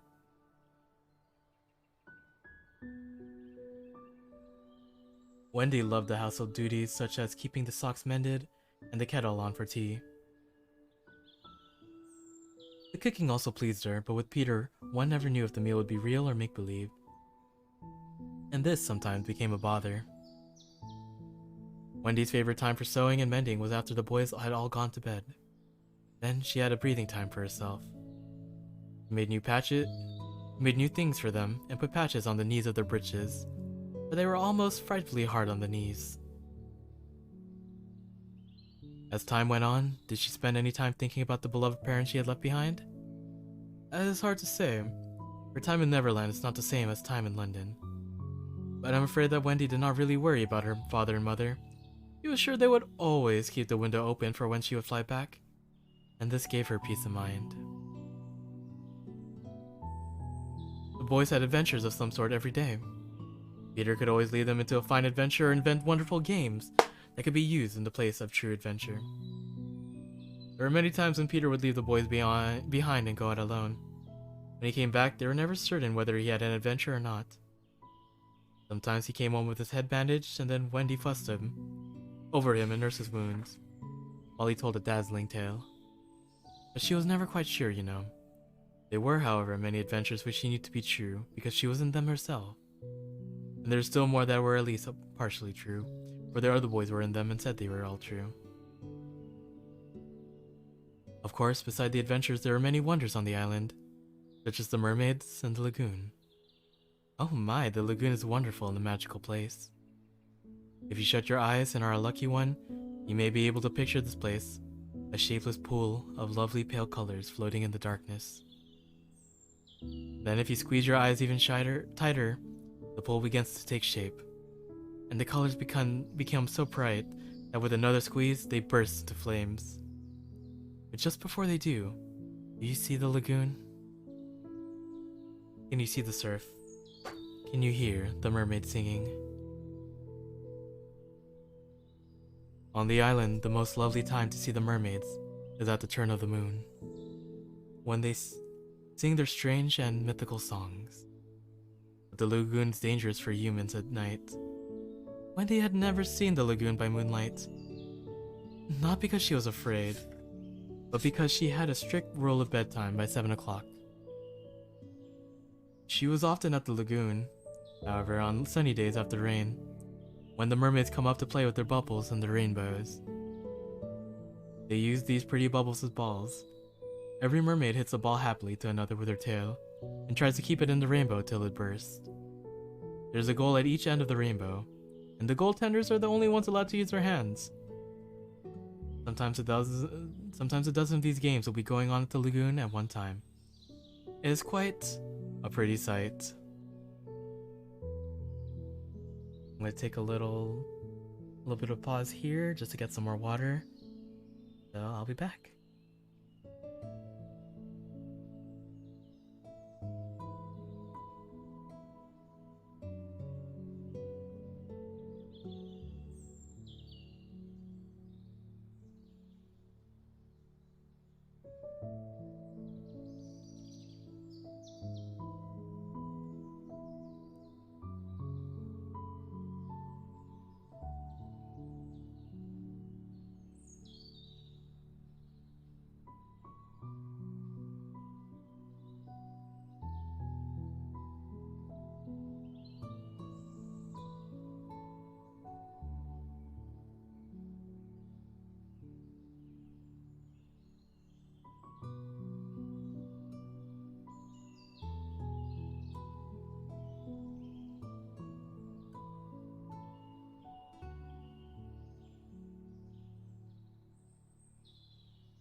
Hello there.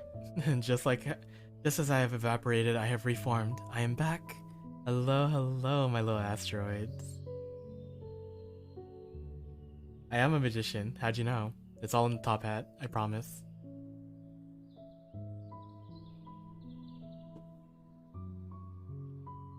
Abracadabra. Well, a bibbidi bobbidi screw you. Pull a rabbit now? No. We gotta save those for next time. This is a bedtime story stream, not a magic stream.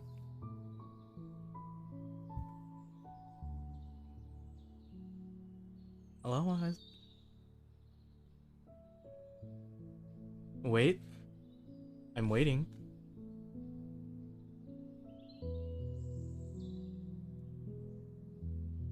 What's in that top hat? You'll never know. No, I want a magician show. Fine, next time. Yes, yes. You know what? It's been a long time since I've done like magic tricks. Maybe I'll do a hand cam stream of doing magic tricks. Though I only really know hard magic, so we'll figure out how I'm sus. What's sus? Just because I don't want to show us in my top hat? That's for me to know, for you to find out. That's good. Yes, please. Okay. Okay, since you asked so nicely, I'll consider doing a hand cam stream. Stop. No. No. No. Obviously not.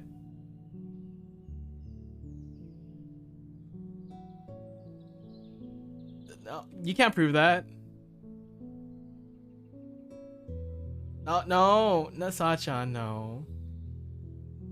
No, don't join you. No, stop. Sus? Who's sus? Not me. I'm perfectly normal. I am the most unsus person in this room.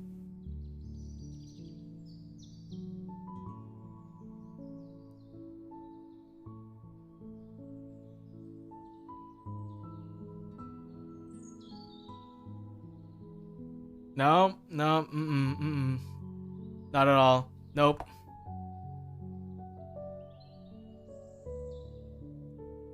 I'll be heading to bed now. Thanks for the vibes. I enjoy listening to your reading. No, of course. Thank you very much for stopping by.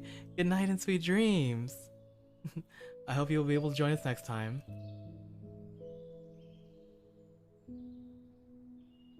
Totally. Let me take the top hat off. No. No.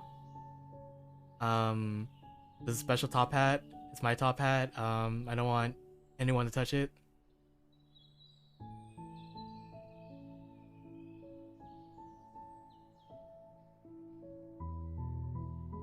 It's actually super glued onto my head, see?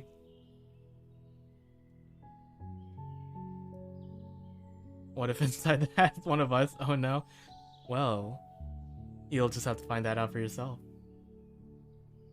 But as you can see, this top hat is super glued to my head. It cannot be removed.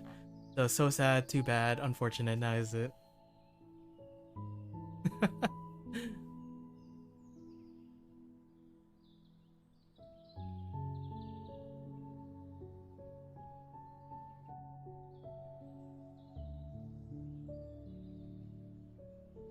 Alright, well, let's get started. Let's continue. Aaron, it's dark in here, let us out. No, it's fine. If it's dark, just take a nap.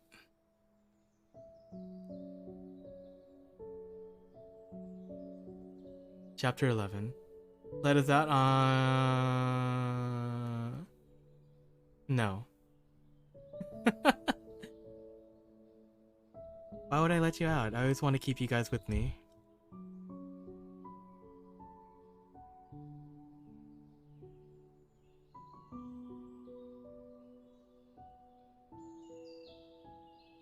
I go to bed now. Your voice is super soothing, relaxing. When I come back, I'll uncover what's under your top hat. I'd like to see you try. But anyway, thank you, Darian, for stopping by. I'm glad that you enjoyed it. Have a good night, sweet dreams, and you take care, okay? We'll see you next time.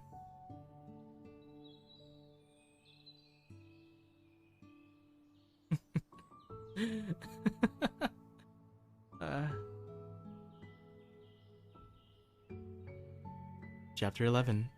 Marooner's Rock. In the middle of the lagoon rests a small rocky island called Marooner's Rock. There were stories of how evil pirates and captains had left sailors on this great rock with no boat to get back to shore. Here the maroon sailors watched as the tide rose around them. An awful thought indeed, yet it was here one day that all the children were sunning themselves, lazily dozing, and Wendy was very busy stitching.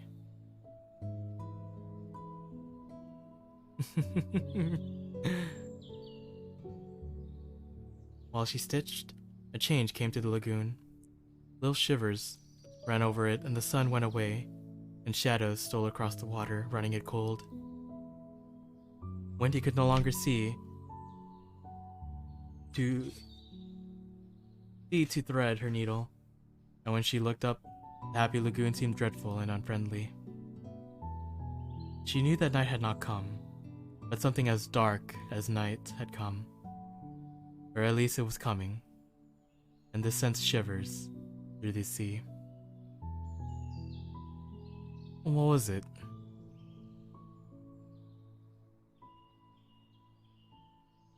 There was one on the rock who could sniff danger even in his sleep. Peter sprang straight up, as wide awake at once as a dog. With one warning cry, he woke the others. He stood very still, one hand to his ear. "Pirates!" he cried. The others came closer to him. A strange smile was on his face. Wendy saw it and shuddered. Peter's order came sharply.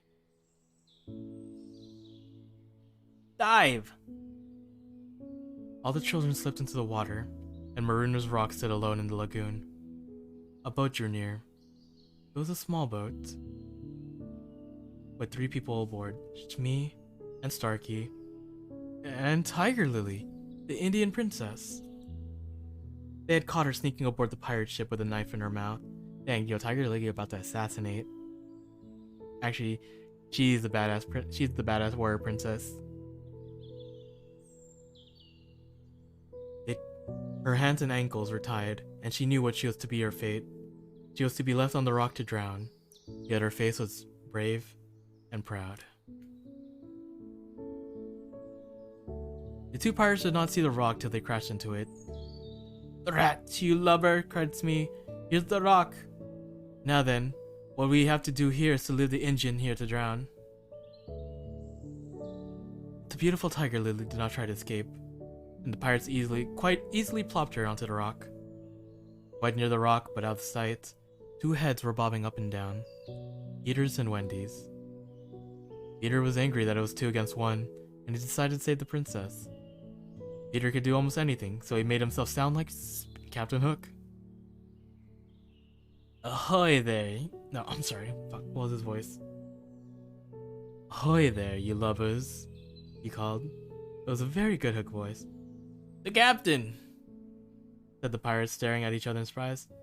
He must be swimming to us, Starkey said, peering into darkness. We are putting the engine back on the rock, he called out. Slay Orion. We're slaying. Set her free, came the answer. Free? Yes. Cut her ropes and let her go. But Captain, at once, do you hear? Cried Peter. Or I'll plunge my hook in you. Better do what the captain orders, said Starkey nervously. Aye, aye, Smee said, and he cut Tiger Lily's ropes at once. Like an eel, she slid between Starkey's legs and into the water. Suddenly, another voice out over the lagoon. Boat ahoy! It was Hook's voice, and this time it was not Peter who had spoken. Peter's face puckered in a whistle of surprise. Boats ahoy! Came the voice again. Now Wendy understood. The real Hook was also in the water. He was swimming to the little boat. His men showed a light to guide him, and he soon reached them. In the light of the lantern, Wendy saw his hook grip the boat's side, and saw his evil, dark face as he pulled himself from the water. She was shaking and would have liked to swim away, but Peter would not budge. He was tingling with adventure.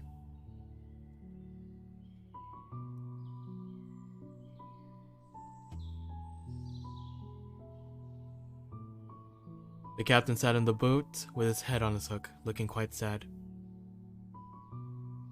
The game's up, he cried. Those boys have found a mother.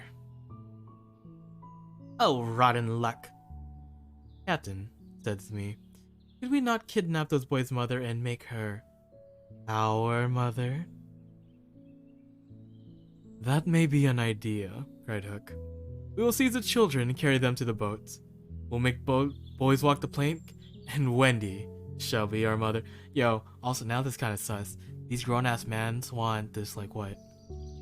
8-year-old, 12-year-old girl to be their mother.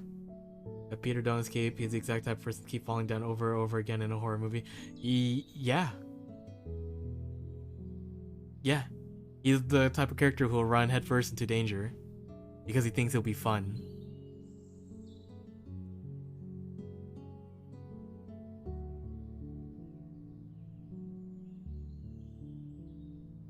Wendy forgot herself. Never! She cried. What was that? But they could see nothing. They thought it must have been a leaf in the wind. Do you agree, my bullies? They all agreed. By this time, they were on the rock, and suddenly Hook remembered Tiger Lily. Where is the engine? He demanded. Me and Starkey, of course, thought he was being funny. That's alright, Captain, Smee added casually. We let her go. Let her go? Cried Hook. It was your own orders, Smee said. You called over the water to us to let her go, said Starkey. Brimstone and God, thundered Hook. What is going on here? His face had gone black with rage. I gave no such order. They were all uncomfortable, to say the least. Peter could no longer contain his pride, and he crowed with joy. It was I, the most clever of boys, Peter Pan. can. Now we have him. Hook shouted. Into the water, Smee, Starkey. Mind the boats. Take him dead. Or alive. Chapter 12. The Battle on the Lagoon. Excuse me. Hook leapt into the water for the fight. Out rang Peter's mischievous voice. Are you ready, boys? Aye, aye. Came replies from around the lagoon. Then lay into the pirates. The fight was short and sharp.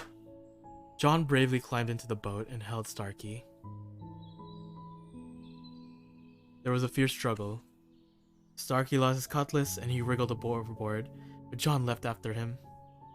Here and there were flashes of steel and whoops and hollers as the boys and the pirates clashed.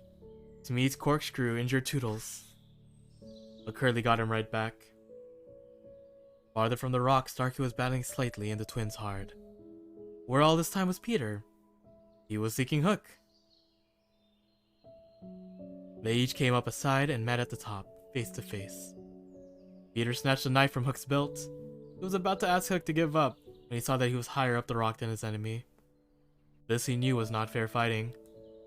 He gave the pirate a hand to help him up. It was then that Hook bit him.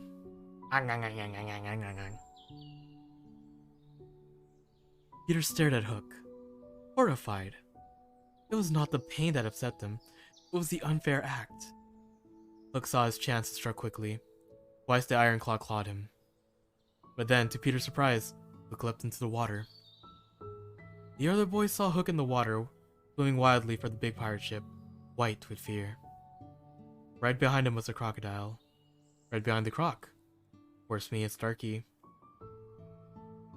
The boys cheered, and then began to search for each other. They found the small boats and squeezed in, but they had lost Peter and Wendy. They paddled for shore, shouting, Peter! Wendy! as they went, but no answer. The boys They might be swimming back or flying. The boys decided.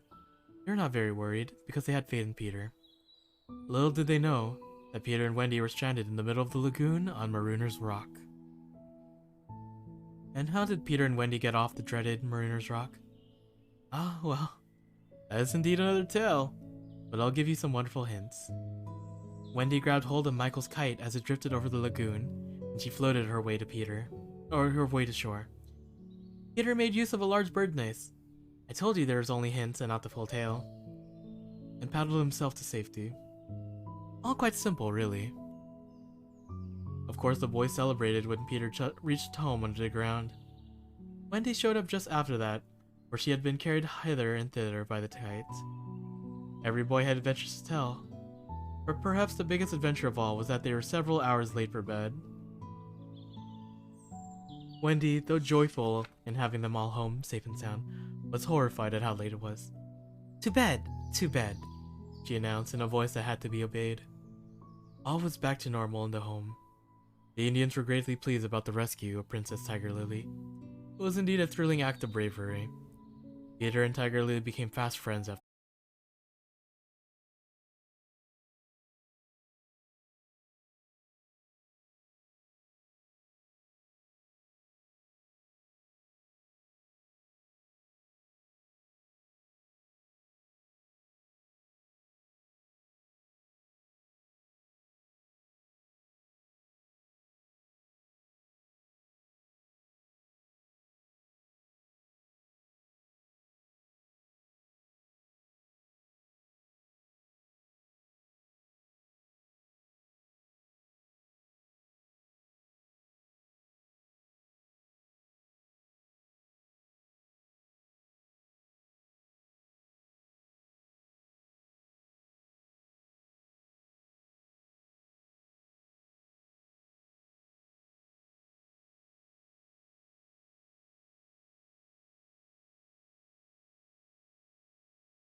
Are you sure mothers are like that? The children cried. Yes. John and Wendy looked at one another, and Michael began to cry. Wendy, let's go home, whispered John. Yes, he said, clutching them. Not tonight, asked the last voice. At once, Wendy replied firmly. Perhaps Mother has a half-broken heart by this time. Then she added rather sharply, Peter, will you get everything set for our return? If you wish it, he replied. He was actually a bit angry, of course. I request that the Indians guide you through the woods. Thank you, Peter. Thank you, Peter. Then Tinkerbell will take you across the sea. Wake her nibs. Of course. Tink was happy to hear that Wendy was going, but she did not want to be her guide. She said so in a very naughty language. Then she pretended to be asleep again.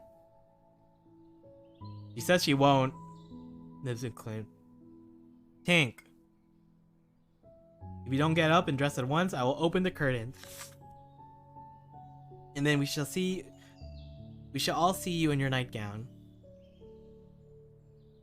This made her leap to the floor. Who said I wasn't getting up? She cried.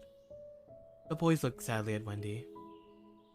Dear ones, she said, if you will all come with me, I'm sure I can get my father and mother to adopt you. At once, they jumped with joy. Peter, can we go? All right, Peter replied with a bitter smile. They rushed to get their things. Get your things, Peter, Wendy said. No, he answered, pretending to be busy. I am not going with you, Wendy. Yes, Peter. No. But don't you want to find your mother? No. Perhaps she would say I was old and I just want to always be a little boy and to have fun. But Peter, no. And so the others had to be told. Peter isn't coming. Peter not coming? They gazed blankly at him.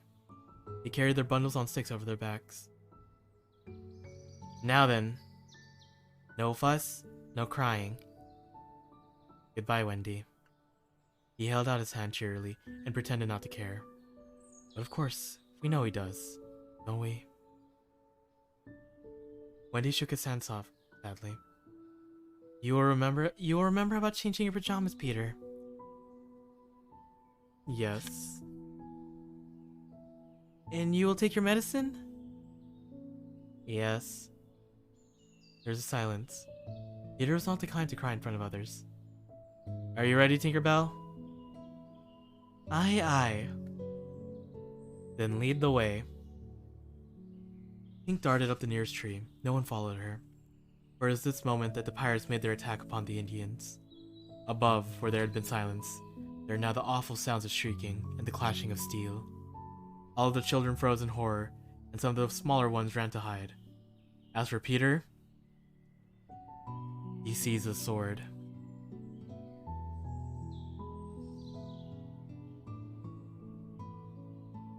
Chapter 14. The children are carried off. The pirate attack had been a complete surprise.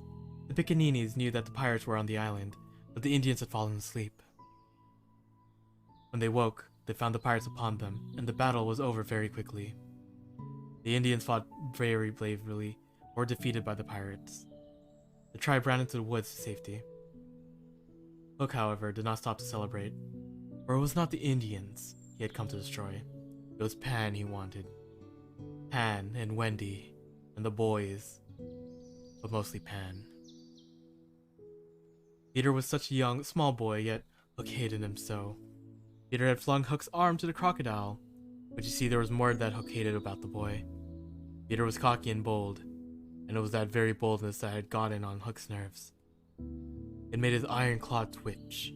At night it disturbed him like an insect. More than anything, Hook wanted to be feared by all the cocky, bold and joyous boys who would ever hear the name of Hook. He knew that Peter did not fear him, and that the boys considered him a game. Soon enough, they may all even forget Hook existed. It was this thought that drove the nasty-hearted captain crazy. In the meantime, what of the boys? We have seen them running for hiding places, and Peter getting ready for battle. But now all was quiet. Which side had won? The pirates were listening at the hollow trees and heard every word. If the Indians have won, Peter said, they will beat the tom-tom drum. It's always their sign of victory.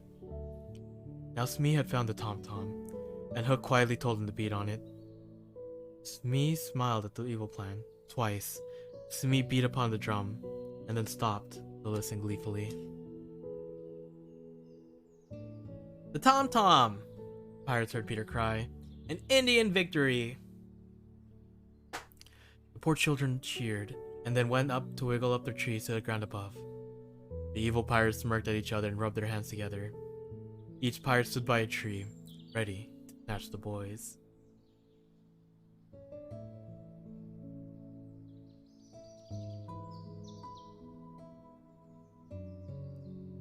The first to emerge from the tree was Curly. He rose out of it into the arms of Checo, who flung him to Smee, who flung him to Starkey, who flung him to Noodler, who flung him till he fell at the feet of the black pirate. All the boys were plucked from their trees in a similar manner. Several of them were in the air at a time, like bales of hay flung from hand to hand. Wendy, who came last, received a different treatment. She rose from her tree, and Hook raised his hat to her. He offered her his arm and escorted her to the spot where the others were gagged. He did with such an air. He was so frightfully polite that she forgot to cry out. She was only a little girl.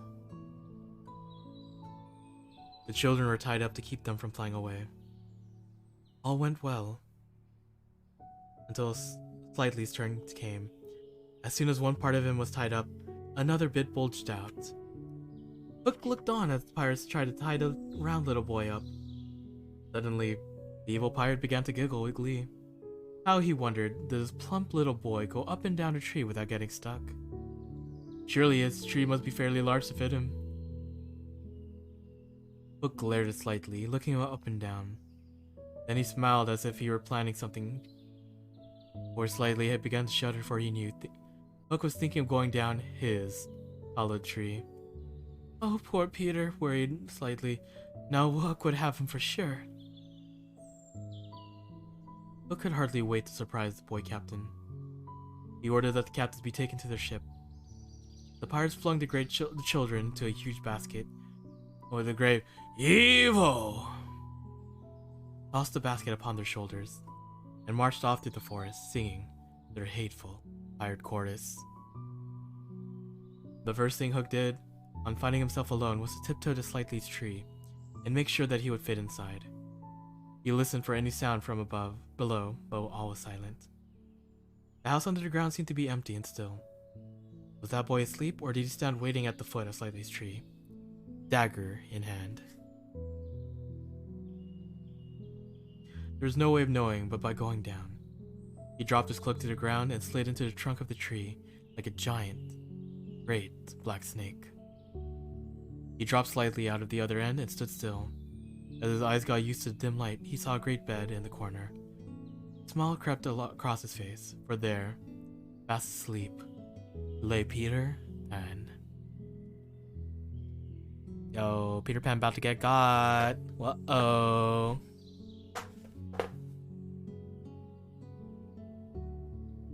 Chapter 15. Do you believe in fairies? Peter had no idea what happened above. He was playing joyfully on his pipes, no doubt trying to prove to himself he did not care. Then he nearly cried. But it struck him how childish he would seem, and so he laughed instead. He laughed a great bold laugh and fell asleep in the middle of it. Thus Hook found him. He stood silent at the foot of Slightly's tree, looking across the chamber at its enemy. It was then his eyes rested on Peter's medicine within easy reach on the ledge. He took from his coat pocket a wicked potion given to him by an evil sea witch. He always carried it with him, for he never knew when he might need it to poison an enemy. And to Hook, there was no greater enemy than Peter Pan. He pulled the cork from the small bottle and poured a few yellowish drops into Peter's cup. Then he turned and wormed his way up the tree. As he climbed out at the top, he looked meaner than ever. He put on his hat and put his cloak around him. Holding one end in front of his face to hide himself from the night, he sneaked away through the trees. Peter slept on. It must have been not less than 10 o'clock, by the crocodile, when he suddenly sat up in his bed, wakened by something. It was a soft, cautious tapping on the door of his tree. Peter felt for his dagger till his hand gripped it. "Let me in, Peter," said a lovely bell-like voice. It was Tink, and quickly, he unbarred the door. She flew in excitedly, her face flushed and her dress stained with mud. "What is it?" "Oh, you could never guess," she cried, and told the captor of Wendy and the boys. Peter's heart bobbed up and down as he listened. Wendy tied up on the pirate ship. I'll rescue her, he cried, leaping at his weapon. As he left, he thought of something he could do to please Wendy. He could take his medicine. He picked up his cup. "No!" shrieked Pete Tinkerbell, who had heard Hook mutter about his wicked deed as he sped through the forest. "Why not?" "It is poisoned." "Poisoned? Who could have poisoned it?" "Hook." "Don't be silly." "How could Hook have got down here?" Alas, Tinkerbell could not explain this, for even she did not know. But she did not mistake Hook's word. The cup was poisoned. "Besides," said Peter, quite sure she was mistaken, "I never fall asleep." "Oh, Peter, your hubris is your downfall, hoisted upon your own petard." He raised the cup. No time for words now. Time for deeds. With one of her lightning movements, Tink got between his lip and the potion, and drank it all. Oh, rip Tinkerbell. "Why, Tink, how dare you drink my medicine?" But she did not answer. Already she was reeling in the air. "What is the matter with you?" cried Peter, suddenly afraid. "It was poisoned, Peter," he told him softly. "And now I'm going to be dead." "Oh, Tink, did you drink it to save me?" "Yes." "Why, Tink?" Her wings would scarcely carry her now, but in reply she alighted on his shoulder and gave his chin a loving bite. She whispered in his ear, "You silly nincompoop." And then fluttering to her chambers, lay down on the bed.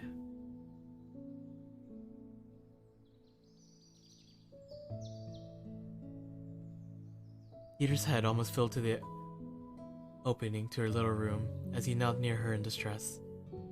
Every moment her light was growing fainter, and he knew that if it went out, she would be no more. Her voice was so low, Peter could barely hear her. She was saying that she thought she could get well again if children believed in fairies. Peter flung out his arms. There were no children there, and it was nighttime, but he addressed all who might be dreaming of the Neverland, and who were nearer to him than you think. Boys and girls in their nighties, and naked Indian babes in their baskets hung from tree. "You believe?" he cried. Pink sat up to listen to her fate. "What do you think?" "If you believe, clap your hands. Don't let Tink die." Many clapped. Some didn't. A few beastly children hissed. But the clapping had saved Tink. First her voice grew strong, then she popped out of bed, and she was flashing through the room, more merry than ever. "And now to rescue Wendy," proclaimed Peter. The moon was riding in a cloudy heaven when Peter rose from his tree, armed with weapons and ready to fight. He had hoped to fly, but feared the enemy would see him. There was no other course but to press forward in an Indian fashion. The crocodile passed him. But no other living thing, not a sound, not a movement.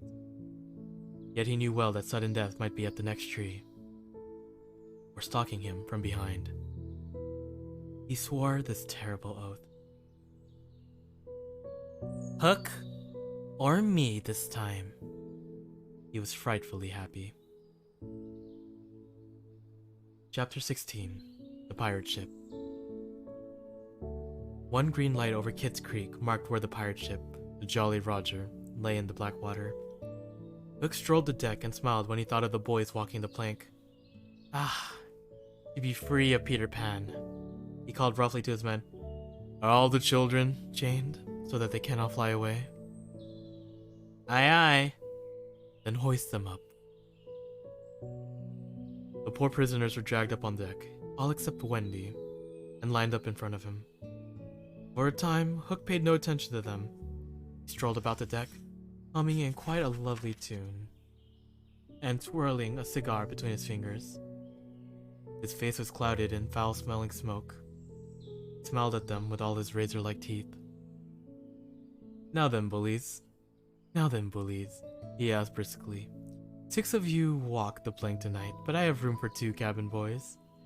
Which of you is it be? The boy stared down at the deck, nervously. You, boy, he said, addressing John. You look as if you had a little pluck in you. Did you never want to be a pirate, my hearty?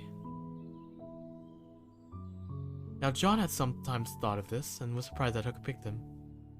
I once thought of calling myself Red-Handed Jack, he said.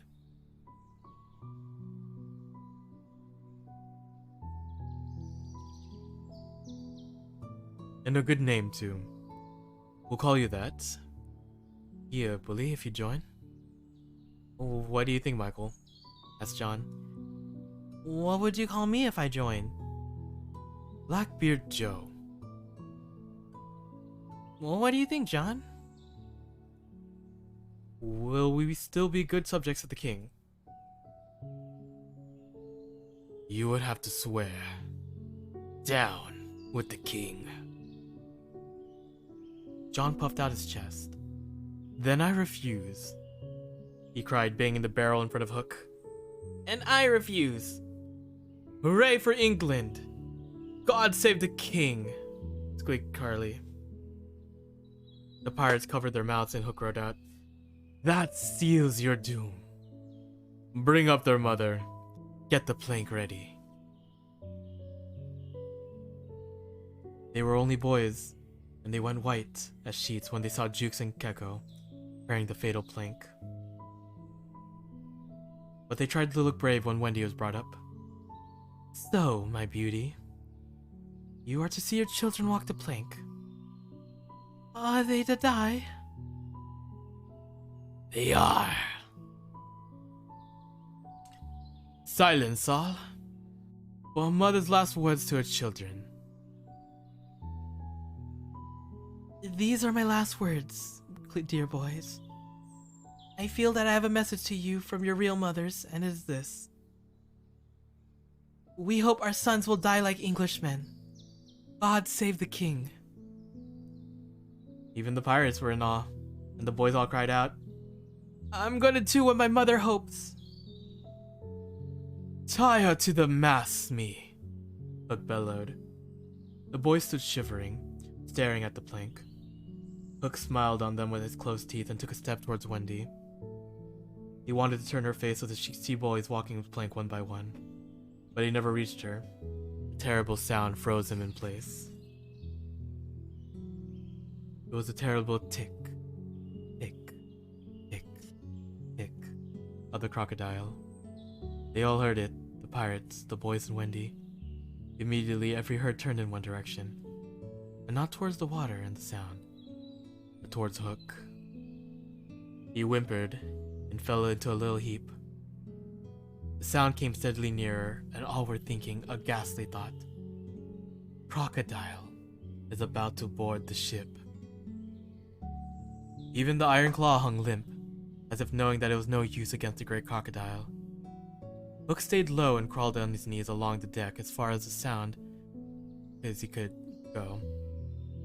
The pirate stepped out of his way and cleared a path. It was only when Hook came up against the side of the ship that he spoke. "Help me."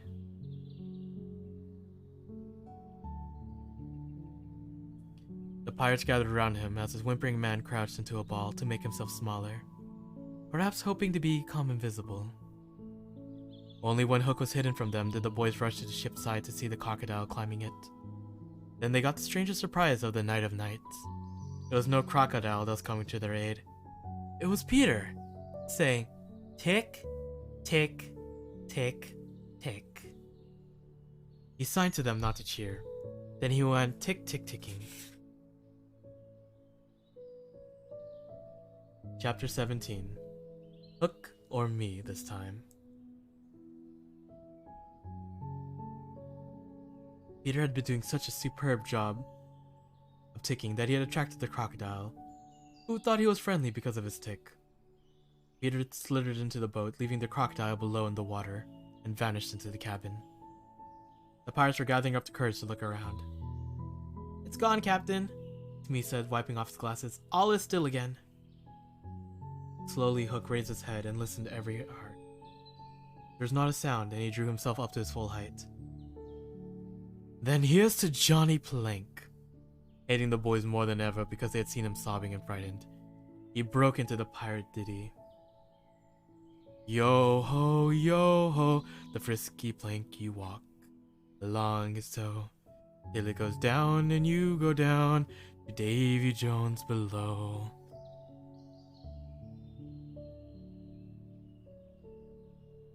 To scare the prisoners even more, he pretended to be dancing along a plank, leering at them as he sang. When he finished, he cried, "Do you want a piece? Do you want a touch of the cat o' nine tails before you walk the plank?" At that, they fell on their knees. "No, no, not the whip!" "Fetch the cat, Noodler. It's in the cabin." The cabin? Peter was in the cabin. The children gazed at each other. "Aye, aye," said Noodler gladly, and he went into the cabin. The boys followed him with their eyes. Suddenly, a dreadful screech came from the cabin. It wailed through the ship and died away. Then there was a crowing sound. Of course, the boys knew what this meant, but to the pirates this was more eerie than the screech. What was that? Gecko hesitated for a moment and then swung into the cabin. He tottered out with a wide, scared eyes. "What's the matter with Bill Jukes, you dog?" his captain. "The matter with him is he's out-clunked." "Bill Jukes out? The cabin's as black as a pit. But there's something terrible in there. The thing you heard crowing." "Echo, go back and fetch me out that crowing cock-a-doodle-doo." Cuckoo went, flinging his arms wildly. All listened, and again came a screech, and again a crow. "It's death and odds fish," Hook stuttered. "Who is to bring me that doodle-doo?" No one spoke. All the pirates looked at their shoes. Hook grunted in fury. He seized the lantern and raised his claw and cried, "I'll bring out that doodle-doo myself," as he sped into the cabin. Silence. Then Hook came staggering out without his lantern. "Something blew out the candle," he whispered. "What of Keko?"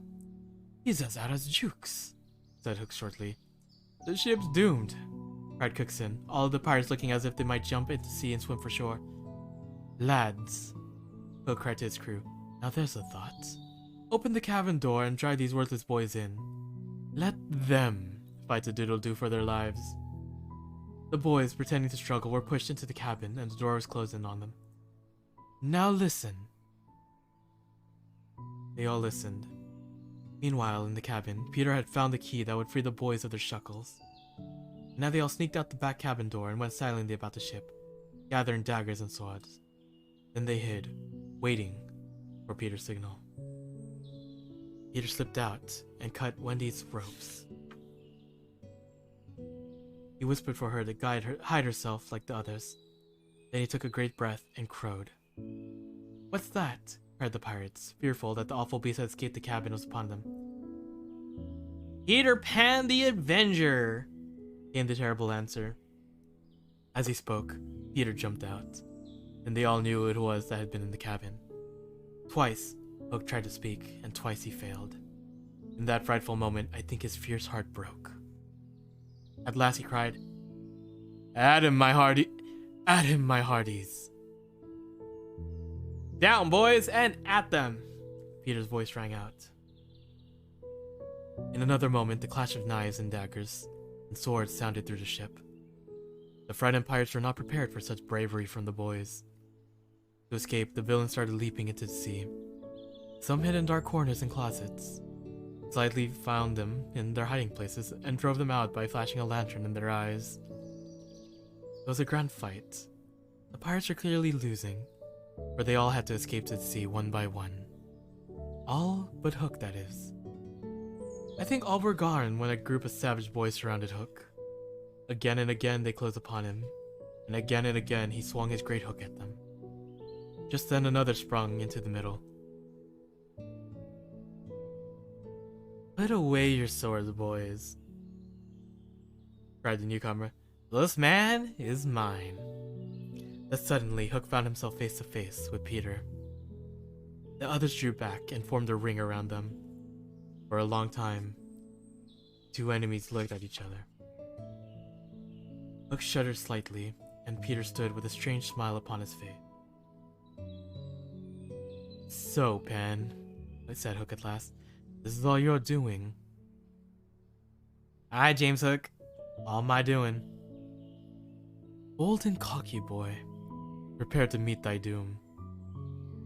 Dark and sister, man, have at thee. Without more words, they fell to sword fighting. Hook fought with great skill, and it seemed that every sweep of that terrible sword would have done in the boy. Peter just fluttered around him and leapt from danger each time. Again and again, the boy darted in and nicked his dark enemy. Hook swayed the air with his claw, and trying to spear the boy, Peter crouched under it and jabbed Hook in the ribs. Sight of his own blood, whose strange color, you remember, made him ill. Hook dropped his sword and was at the mercy of the brave boy. Pan, who and what art thou? He cried hoarsely. I am youth. I am joy. I'm a little bird that has broken out of the cage. And I shall be known forever as the one who defeated this youth, this joy. The name of Hook will spark fear in the hearts of all children. My time is at hand. James Hook, farewell, for we have come to his last moments. Leaving the fight, Hook rushed into the gunpowder room and lit a fuse to an explosive shell. He ran back out crying, In 2 minutes the ship will blow into pieces.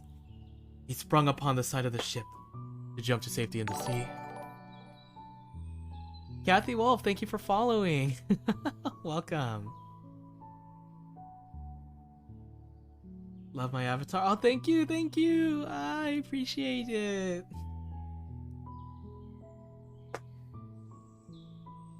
He did not know that the crocodile was waiting, for the clock's tick had run down.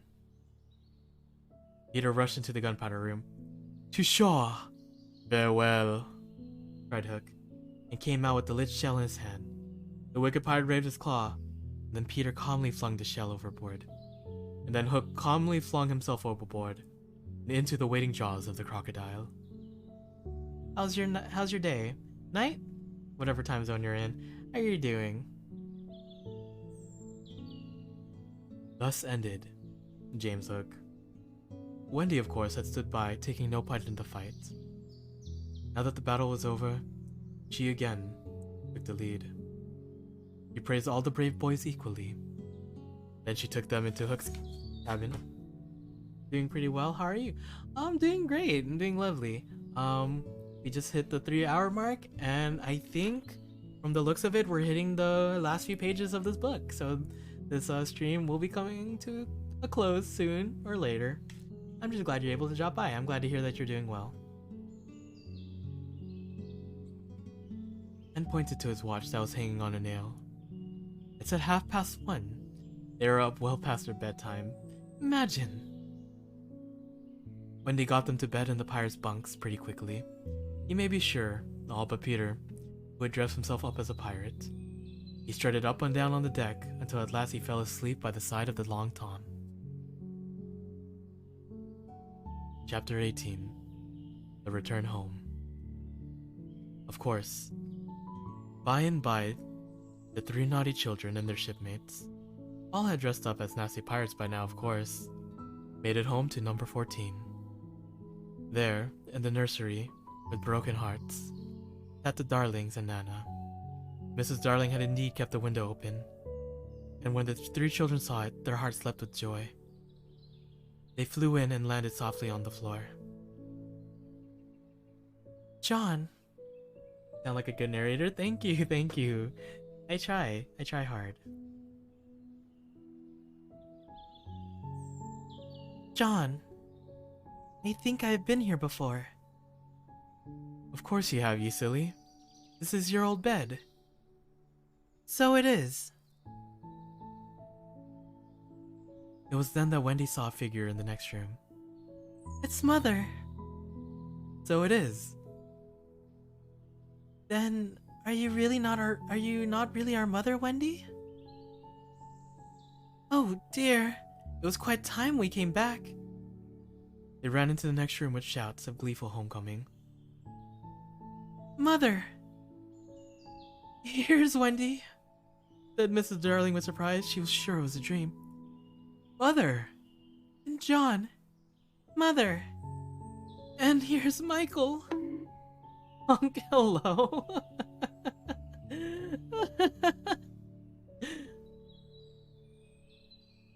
She exclaimed, weeping. She stretched out her arms for the three little selfish children who had run to her.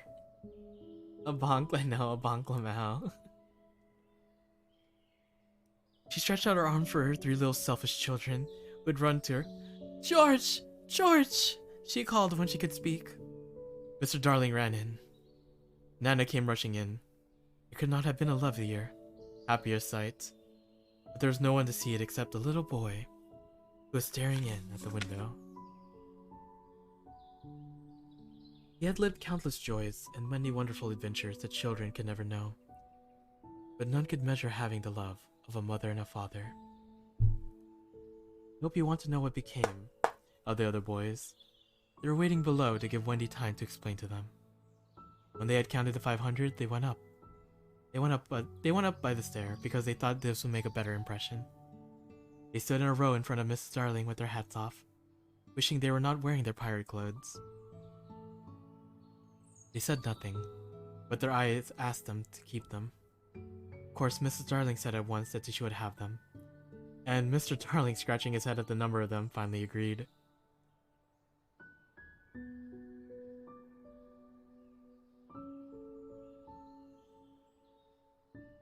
As for Peter, he saw Wendy once again. He flew away. He did not exactly come to the window, but he brushed against it in passing so that she could open it if she liked and call out to him. That's what she did. Hello, Wendy. Goodbye. Gonna make me fall asleep? That's the point. There's a reason why this is bedtime stories.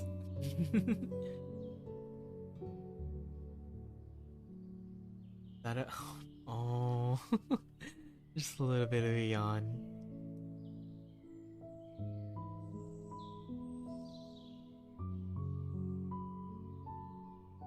Hello, Wendy. Goodbye, he said.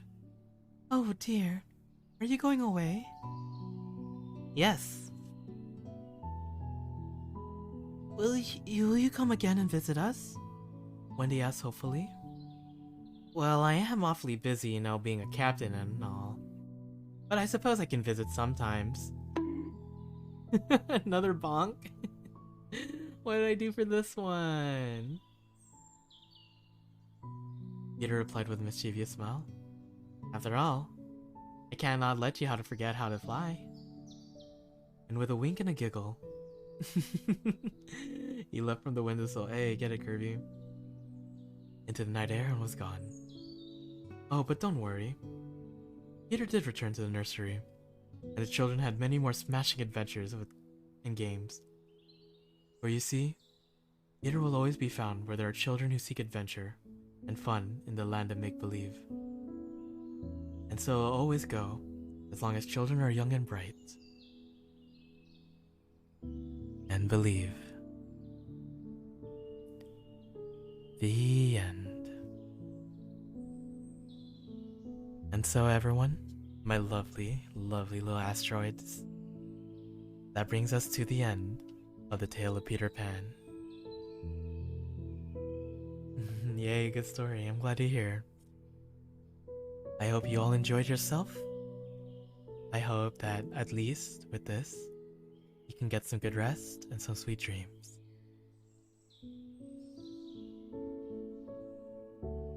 You are all my precious little starlights. When do I normally go live? It's hard to say. I have a very interesting work schedule.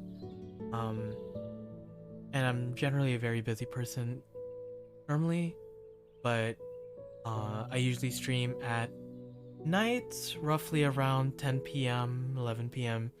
PSTs. On the weekdays, Fridays, I try to stream a little bit more earlier, maybe in like the morning or in the afternoon PST. Sundays, generally I'm very busy, so I don't. You did well, Ochan. Thank you very much, Sachan. I really appreciate you being here.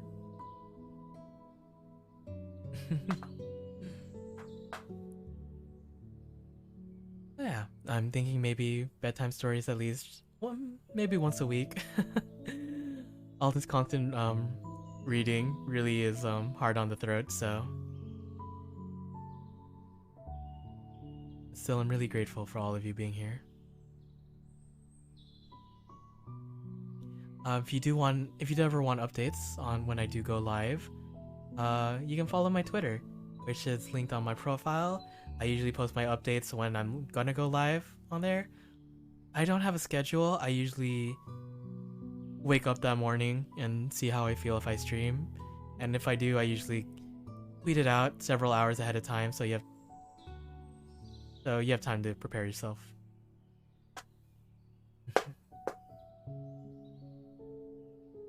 Great. Hope you have a nice night. Just remember you're unique, fantastic, beautiful, and every way known possible. I hope to see you again soon. Good night.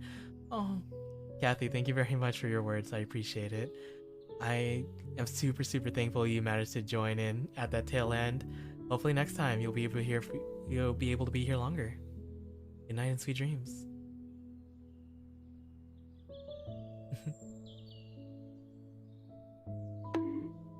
One last bonk for the road. Alright, my precious starlight. My dearest asteroids. And with 3 bonks in one night, you know what? That's fine. That's fine. I don't know what I did to deserve it, but it's fine. Yes. With that, my asteroids, I think it's time that we call it a night. I wish you all good rest. And may Morpheus grant you all sweet dreams. Bye bye now, everyone. And may the stars be your guiding light. Farewells. You're being too amazing, thank you. Alright. Good night, everyone. See you next time.